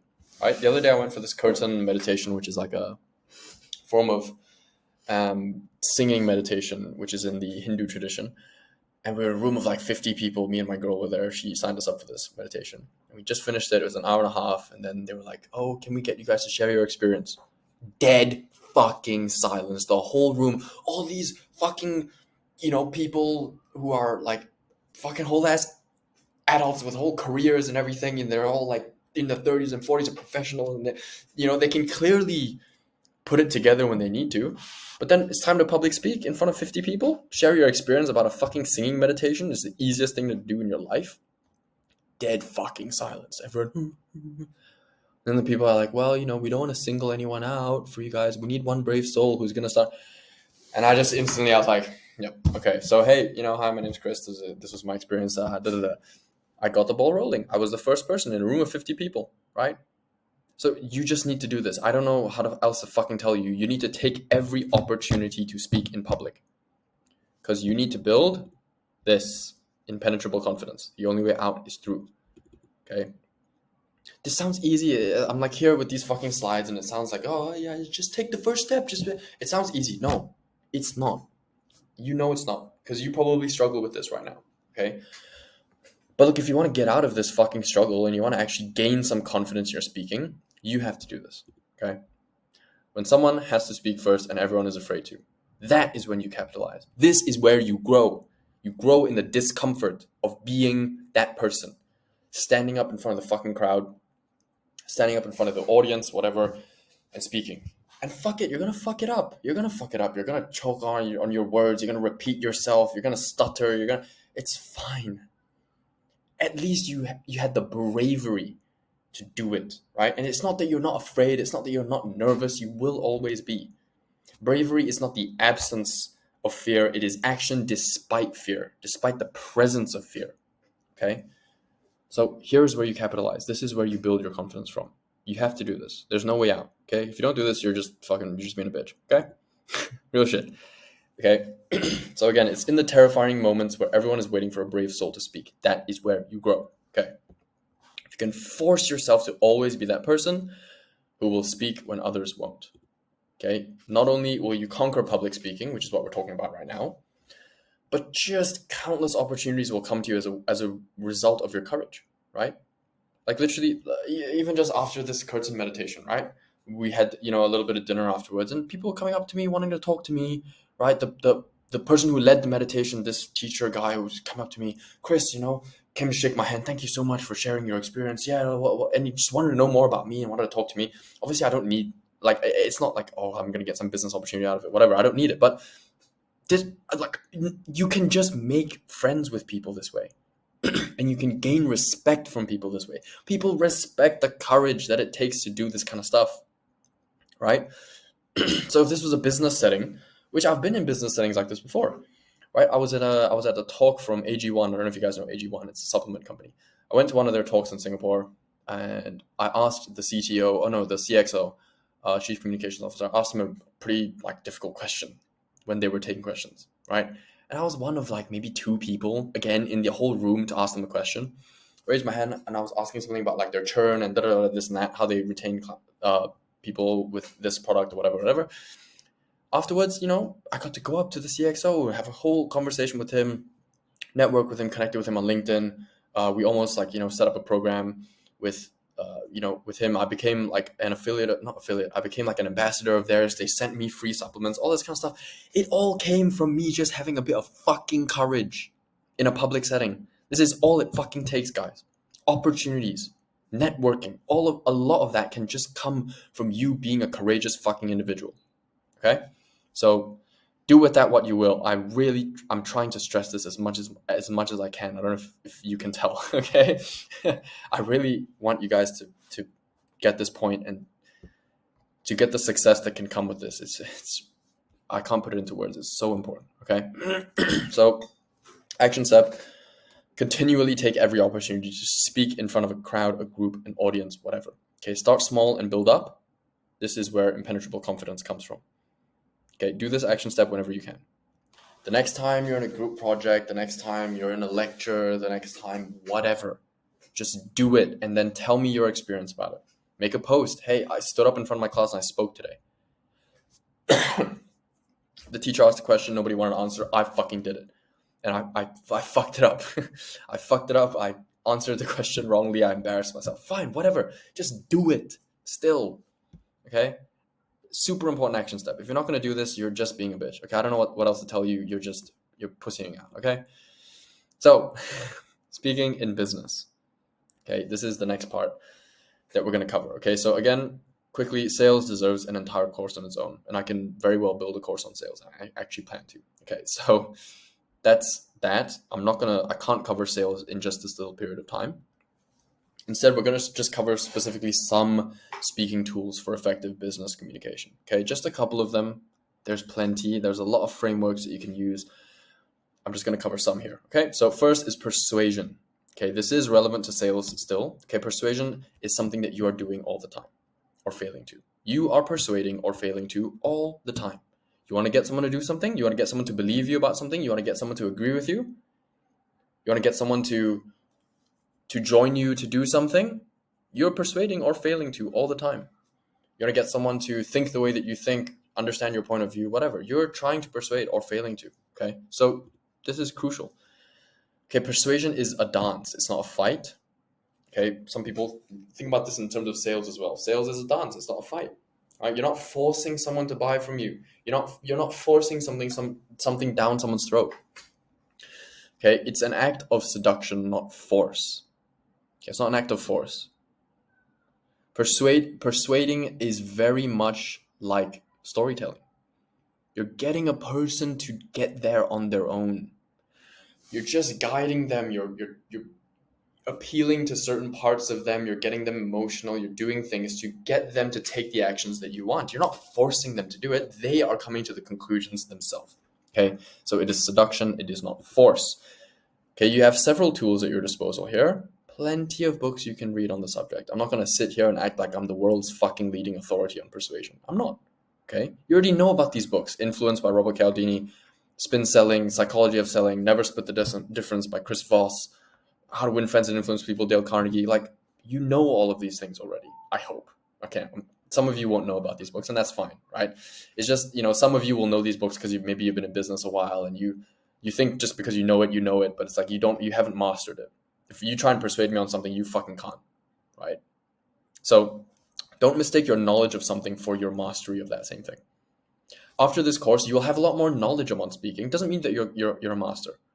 Don't mistake your awareness of something for mastery of that thing. Just because you've read the book Influence once, doesn't mean that you're fucking good at persuading, okay? These are just tools that you have at your disposal for you to revisit and for you to understand the mental models and the frameworks behind them, refresh your memory on them, and then put them into practice. You become a master by putting these things into practice, okay? So you have all these books. I'm not going to try and act like I'm going to tell you something new, okay? Because a lot of stuff has already been said, okay? Use those. I'm just going to talk about a couple of frameworks. One of the frameworks on persuasion is Aristotle's rhetoric, okay? Which is logos, pathos, and ethos, okay? So this is a three-pronged sort of approach to rhetoric and reasoning and persuasion that was developed by Aristotle. Okay, so logos is about appealing to someone's logical faculties, appealing to logic, reason, using proof. Okay, so the main techniques are structuring your speech, right? Referencing studies, statistics, right? Appealing to their logic, literally walking them through a logical argument. One thing flows to the next using comparisons, analogies, metaphors, whatever. That's appealing all to logic and reason. Okay. Now, if you're trying to sell something, sometimes you need to appeal to some logic and reason.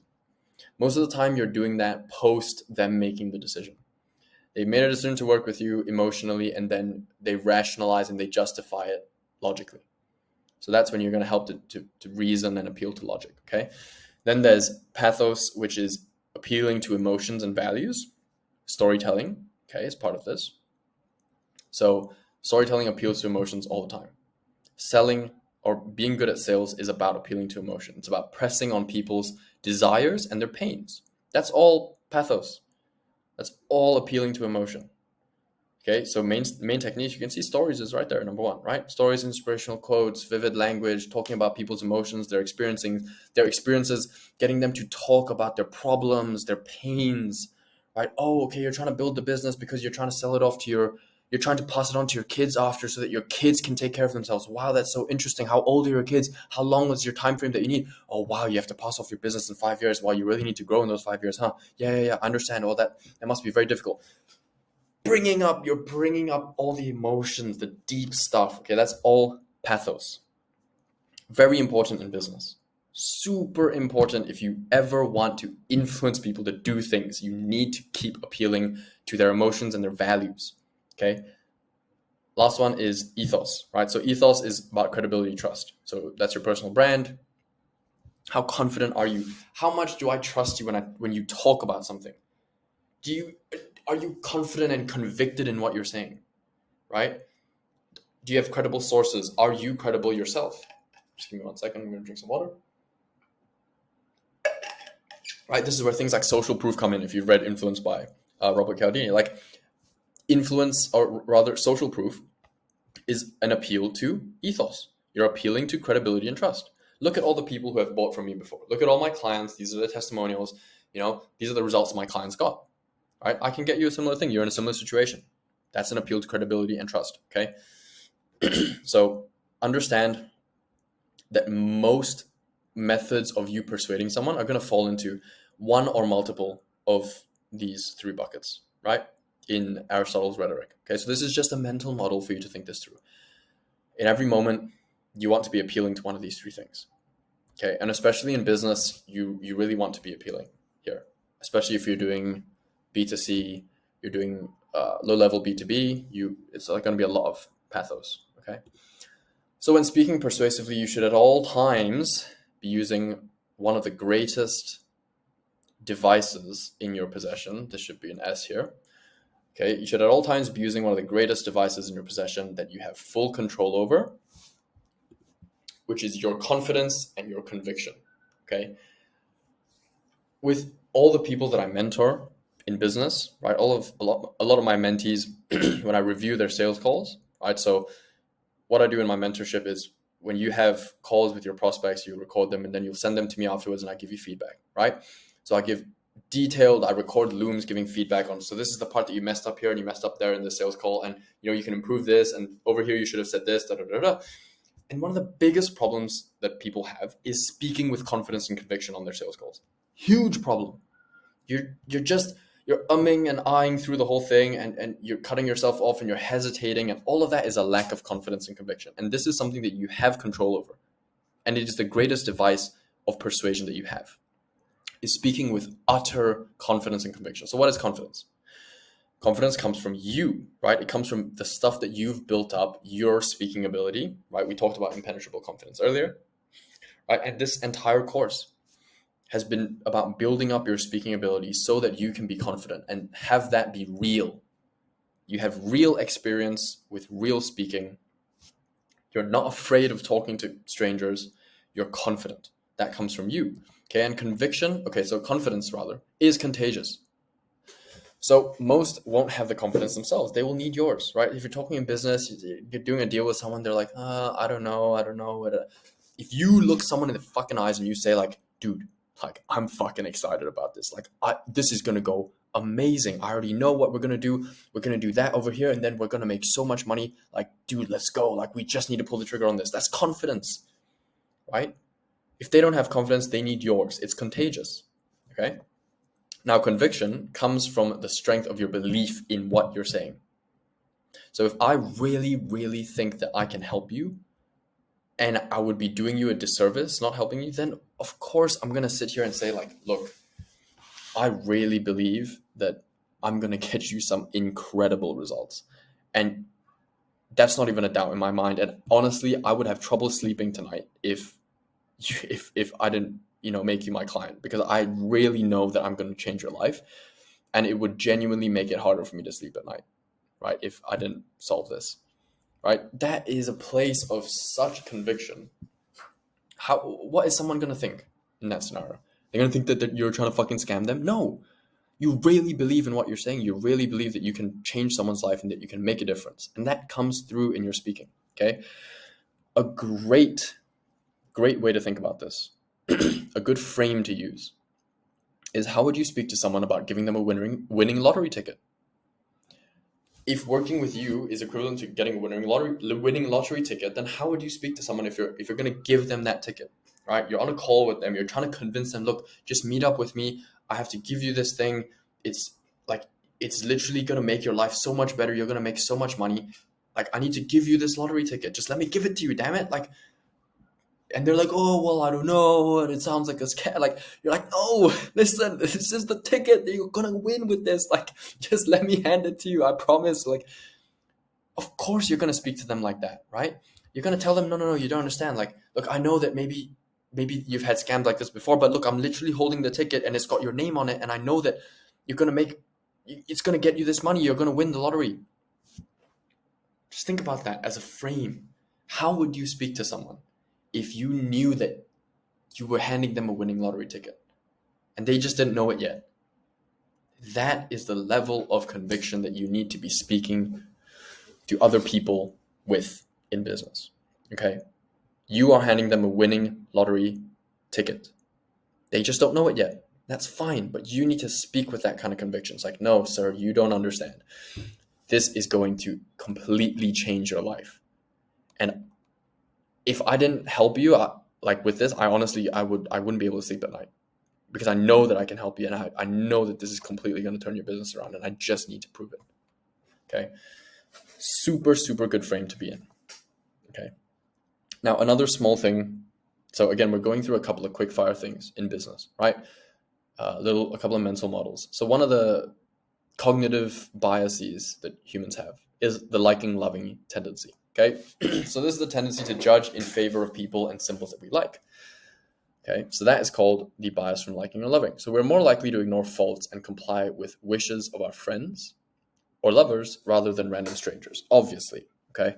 So we favor people, products, and actions associated with our favorite celebrities, okay? It's kind of like halo effect, but yeah, it's a liking, loving tendency. So in short, if you get people to actually like you, right, there's a better chance that they're going to want to work with you, and they will look at you in a more favorable light, okay? Sometimes it's hard to do this, especially in sales, right? Especially on something like a cold call, right? So what's one of the fastest ways to be liked? One of them is actually just this, speaking with a smile. Even if you're on a call where someone can't see your face, you can tell when someone is speaking with a smile. You can tell when someone is speaking from a good place, from a place of wanting to help, right? So I'm going to speak twice now, and I want you to close your eyes, and you will be able to tell when I'm smiling when I speak, okay? Literally. Okay, so you know what? I'm not even going to do it twice. I'm going to do it once. And just tell me if you can tell if I'm smiling or not, okay? Close your eyes, and I'm going to speak now. Hey, is this John? Perfect, John. Look, I'm just calling because I have something to tell you. Okay. Like, I don't know if you could tell that I was smiling there, but I'm gonna try again. I'm gonna go with a bit of a longer script. Okay. So I'm gonna say, okay. Hey, is this John? Perfect, John. Look, John, this is actually a cold call, but I'll just need 30 seconds of your time. Perfect, John. So we actually work with realtors in the US and Canada to get them 3 to 5 extra listings guaranteed in 90 days, or we work for free, right? Can you tell that entire time that I'm smiling? Yeah, you can. right? Because it's something we can just hear it in the voice, right? So that is all, like, this is part of liking loving tendency. It's part of, like, one of those little things can get someone to stay on a cold call with you for a little bit longer. And that little bit longer might actually make them hear your pitch. Then they hear your pitch and they're like, you know what, I'm actually interested in that. And then they stay and they listen, right? And then they actually become interested. But that only happened because they're on the phone with this random person who has just cold called them. And you're like, look, John, this is actually a cold call, but I'll just need 30 seconds of your time. And you're like, you know what, this guy kind of sounds like a nice guy. Like, all right, shoot, right? Versus if you said like, yeah, John, this is a cold call. I'll just need 30 seconds of your time. That's different. It sounds different, right? So think about that, okay? Remember that speaking with a smile sometimes really, really does help. Okay, another thing, which is a negative thing, is commission breath, okay? So when you're speaking very instrumentally just to make sales, people with good awareness can sniff it out, okay? And they will avoid you like the plague. This is why in sales, there's a lot of important frames for you to be in. One of them is that you need to be thinking about helping the prospect and not selling to the prospect, right? So again, sales deserves its entire module on its own. And if you become one of my mentees, then I will just like give you all of this and we'll be talking about sales a lot, right? But if you don't want mentorship, then you just need to wait for the sales module to come out. Anyway, when you're speaking instrumentally just to make sales, that's when you have commission breath. Okay, so that's when people smell it in what you're saying. They're like, yeah, this guy's just trying to get me to buy his fucking thing. And then they're like, oh my God. Like, they have good awareness, right? So they can tell and they will just avoid you because you just sound sleazy. Like you're just trying to make sales, right? So that's what commission breath is. Avoid that. Okay, don't be speaking so instrumentally. I mean, I really dislike it. I really dislike when people do this because you can just tell, right? So now we're going to get into some advanced nuggets. Okay, so if any of you get this reference, you guys are fucking G's. If you don't, it's perfectly okay. But these are just some little things that I've collected about speaking over the years that I think will be useful for you. So, first one, you probably think you know about this already, the pause. Oh yeah, I should pause when I speak, but you still don't fucking do it. Okay? So, why is the pause important? Pauses increase anticipation for what you're going to say, okay? Which it also gives you more time to think, okay? Which increases the quality of your answer because you have a higher consciousness per sentence. Okay, it also reduces your filler words because instead of going, yeah, so it's about that, you just shut the fuck up, pause. I think that, see, it just gives more weight to what you're saying. So anyway, I want to get into an example, but I'm going to hold it off. Okay, so it reduces your filler words and it also increases the perceived value of your speech. Because the longer someone's waiting for you to say something, the longer they're thinking, wow, this person's thinking really hard about what he's going to say. I'm going to pay attention when he finally starts speaking because he's definitely thought about it quite a lot. So it increases the perceived value of your speech. And, these are just a couple of things I think of, but the pause is really just so powerful. Even just these 5 things. Why aren't you doing this? Just pause. Don't say don't say don't feel like you need to fill the silence. Just pause. It's okay, right? So pausing is like coiling up a spring. This is a great analogy that I thought of. It's like taking a spring of what you're going to say and just coiling it up so that when you finally speak, you're releasing much more force and energy, right? So it's like coiling up a spring. It loads up the elastic potential energy of your speech. So you pause, you think. I really don't know if I agree with that, right? Versus me saying, I mean, I don't know if I agree with that. But it's different. It's just different. The pause is so much better, right? It just loads up the elastic potential energy. It doesn't fill the air and the space with just useless, low consciousness words, okay? So load up the potential energy. What you can do if you want to pause is you can just say these couple of scripts, right? Someone says something to you or asks you a question and you don't have an immediate answer. you can say, that's a better question than I have an answer for. And then think. You can even combine some of these. You can say, that's a better question than I have an answer for. I'm really going to need to think about that one for a second. And then you think. And then you have all the time in the world. Just pause, right? Or you can repeat the question out loud. Someone says, like, what do you think about that? And you can think, what do I think about that? And then you pause and you think. Boom. Just request, or you can even just request out loud for a moment to think, right? Like what I said earlier. You can say, that's a great question. I really need to think about that for a second. And then you think. That's it. Just give yourself the space, okay? Get extremely comfortable with the silence and taking pauses, okay? It will always work in your favor. It always will. Okay, unless you're pausing like fucking instrumentally and strangely, and like you're pausing when you don't need to pause, and the conversation can't even flow because of how much you're pausing and how many times. Like, don't be freaking ridiculous with this, right? But if you can use this wisely, it will always work in your favor. Seriously, okay? Pausing increases the consciousness per sentence, and this is another idea, another framework that I think is important for you to understand, okay? Which is, human beings, we speak unconsciously a lot. There are a lot of things we say that are just dead phrases that we repeat because they're easy and they're in our surface lexicon and they're right there, and we don't want to be silent, so we fill the space with just dead phrases. Just dead phrases, just things like this, right? I mean, I don't know, say what you will. At the end of the day, these are all dead phrases most of the time, okay? They're not thought through. So it's not that they're bad. Sometimes they can add a little bit to it, right? But generally you want to reduce dead phrases because they don't really give flavor to what you're saying. You want to try and increase your real thoughts and your conscious words, things that you think through before saying, which is why the pause is fucking important.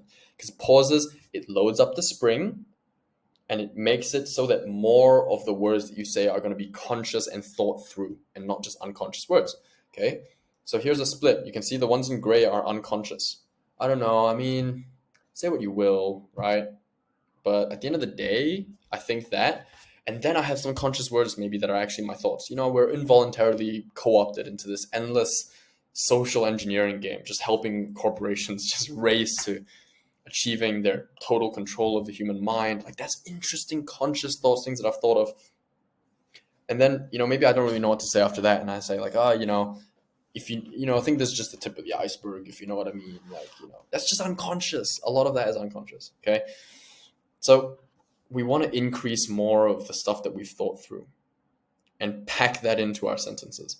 You're inevitably going to have some unconscious things in your sentence, and that's fine. You just don't want it to be overwhelming. You don't want it to be so much, right? To the point where people are listening to you and they're just hearing words that they've heard all the time that are just dead. And they're not alive. Speaking to you isn't lively. They don't really want to pay attention because you're just saying dead things, okay? So your speech sounding more articulate relies on a greater perceived conscious selection of your words. Okay, 1 second. So the more people feel like you are consciously choosing your words, the more articulate you sound, right? Because if your words are just dead, you're not engaging your audience. You're not gonna sound like intelligent if you're trying to sound intelligent, obviously, right? So it's about consciously selecting your words. Now, another nugget, right, that's part of speaking, that's part of really good speakers that I've noticed, is intellectual humility. Okay, so what this means is admission of your limitations. Okay, that is a great practice, not just consciously for yourself, admitting your own limitation to yourself, but in dialogue.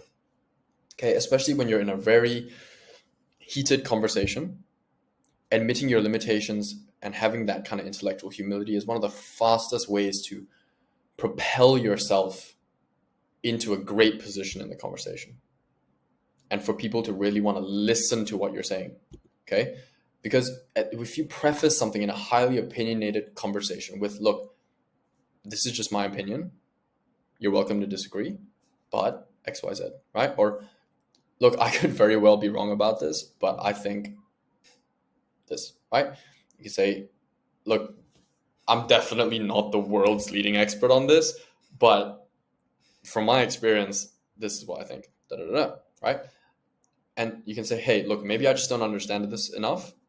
Correct me if I'm wrong, but I think that. Da, da, da, da. And the moment you just make this little admission before you speak, people love that because you're being real. You're not acting like you're the fucking expert on everything, right? You're just saying what you think.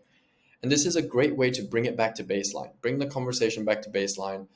You're not better than, I'm not trying to say that I'm better than you. This is just what I think. That intellectual humility is so powerful. And it really gets people to listen, and it gets people to like you. Liking, loving tendency, okay?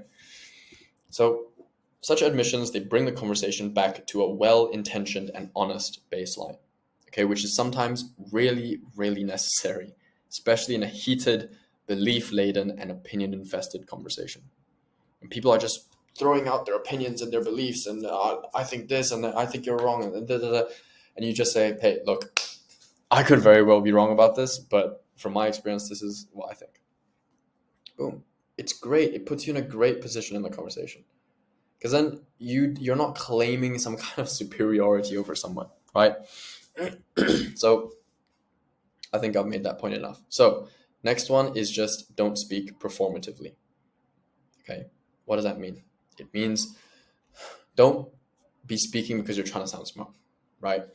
Don't be speaking just because when we talked about the stone path technique, right? Don't use someone else's words because you think you have to have an opinion on something. Someone asks you a question, you don't want to sound stupid, so you're trying to speak to sound smart. When you do that, you're going to feel weak. At least I do. The moment I start to say something that I realize I'm just trying to, it's about me, I'm trying to make it about me and not about the ideas, then I just have to stop myself right there. Okay. Because again, high consciousness, high awareness people will tell that you're just putting on a show. You're not actually exploring the ideas. You don't really care about the ideas. You're just putting on a show. You're just trying to attract attention to yourself. Yeah. So don't do that as much as possible.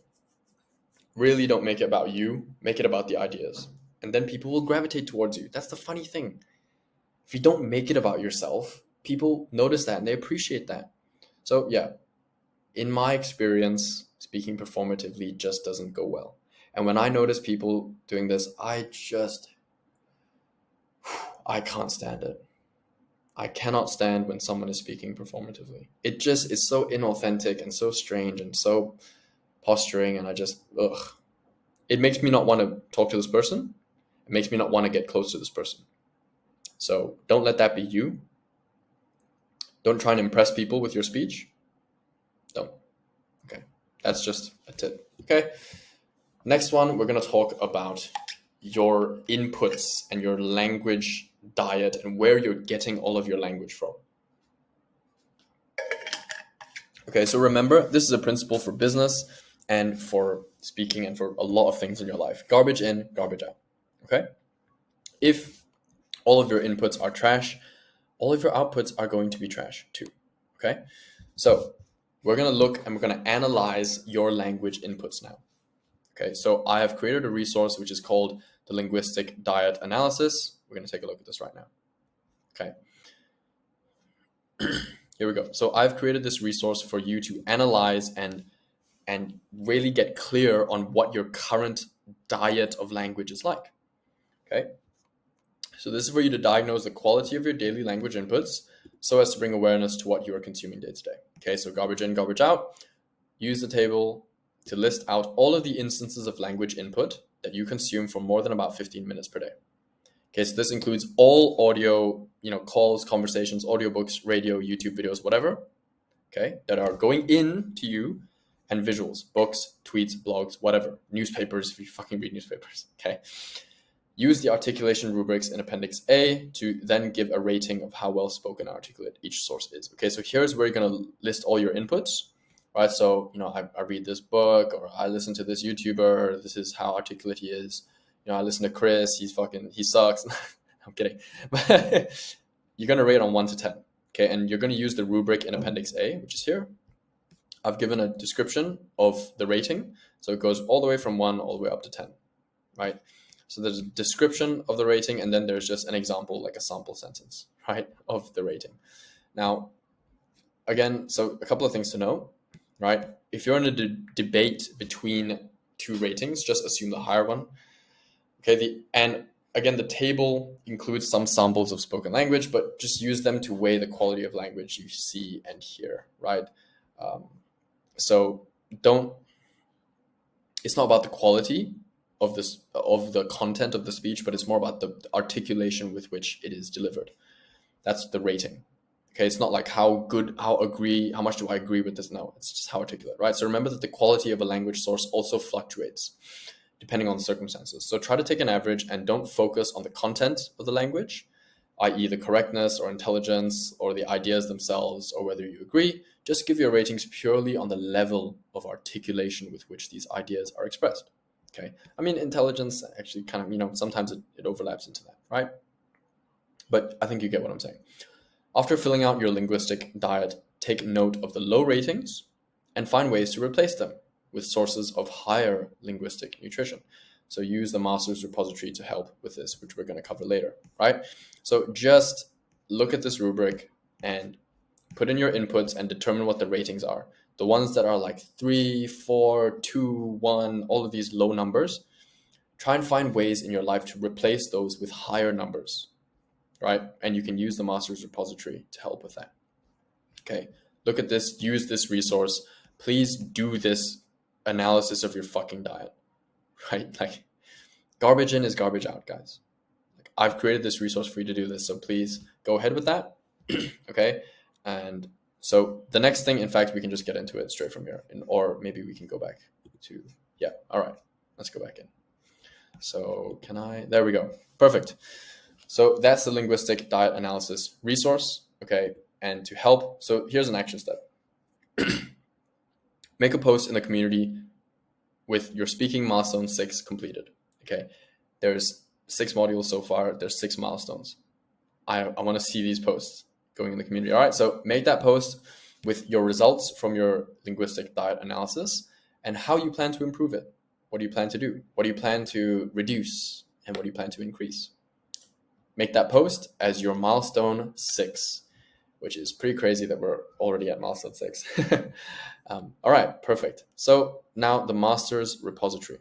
Okay, this is just a little resource that I've compiled together of great speeches and resources that you can use to really just improve your language diet. Okay, so all the great speakers at your fingertips. Okay, so this is the master's repository. There's videos in here that are speeches for you to watch, for you to analyze, for you to study. Okay, how do they work? What are the emotional appeals? Is this pathos? Is this logos? Is this ethos? Right? Like what are the word choices that are being used here? How do I feel? What's the emotional journey that I'm being taken on? Analyze them. And if not, just listen. Let it sink into your subconscious. Ton of videos here, tons of speeches. There's even a Spotify playlist of the greatest speeches it's mainly American speakers. All right, let's be honest. It's a compilation of 79 great speeches. Okay, so this is great. If you're not doing anything, listen to this, right? At the gym or whatever, instead of listening to music, you can listen to this. Listen to great moving speeches. A couple of lectures as well in here. These are super long. Most of these are like an hour at least. Okay, some of these are really short, right? Charlie Chaplin, the Great Dictator speech, is only 3 minutes, right? So use this master's repository of all of these great speakers to improve your language diet. That's going to be huge because this is going to help to as well increase your surface lexicon, right? We talked about this. We talked about this in the fundamentals modules, right? Changing your inputs is going to help to change your outputs. Okay, so I've collated this resource for you. Use it, please. These are all really, really, really good sources of articulate speech. Okay? Use this, combine this with the linguistic diet analysis, and you will get some great results in changing your actual output, right? Which is what we want at the end of the day. Okay? So, gentlemen, that is that. We have gotten to the end so far of the speaking course as it stands right now. I know that there's a lot of things in here that require you to take action, and I hope that that has been helpful and hope that that has served you. By the end of this course, you're going to have a lot more knowledge about speaking, right? You probably feel like, okay, there's a couple of things that I can use. I have a few bits of new knowledge now, right? It's important that you apply them. Just keep applying them. And you're gonna have to probably watch this course again in a little bit of time, right? Because you're gonna forget things. So we need to be reminded more than we need to be taught. Put these things into practice. If you don't do the action steps in this course, then you're not going to improve. And you're going to be like, oh, well, I did the whole speaking course and I didn't improve. Well, it's like, well, no shit. You didn't do the fucking actions. Okay, so I hope that this was useful. And I really look forward to seeing your speaking milestones and hearing some stories from you guys on our calls, hearing how it's going, how your speaking journey is going. And I have no doubt that you're going to become a much better speaker. Just remember that this is a process. It takes time. It takes time to build out your repository, your whole, database of words that you want to use, and, telling stories and mastering the stone path technique. All of these things, they take time, right? So I hope to see your speaking journey go well. And if you need help from me at any point, you can always shoot me a DM, hop on our calls, and I really think that you're going to improve. Just remember that knowledge, your awareness of all of these things now doesn't mean that you've mastered it. It's not because now I've made you aware of all of these things that now you're just going to be an amazing speaker. No, you still need to achieve mastery, and you still need to put these things into practice. Okay. So I look forward to hearing about that from you guys. And if not, congratulations on completing the speaking course. And I will see you in the next one. Peace.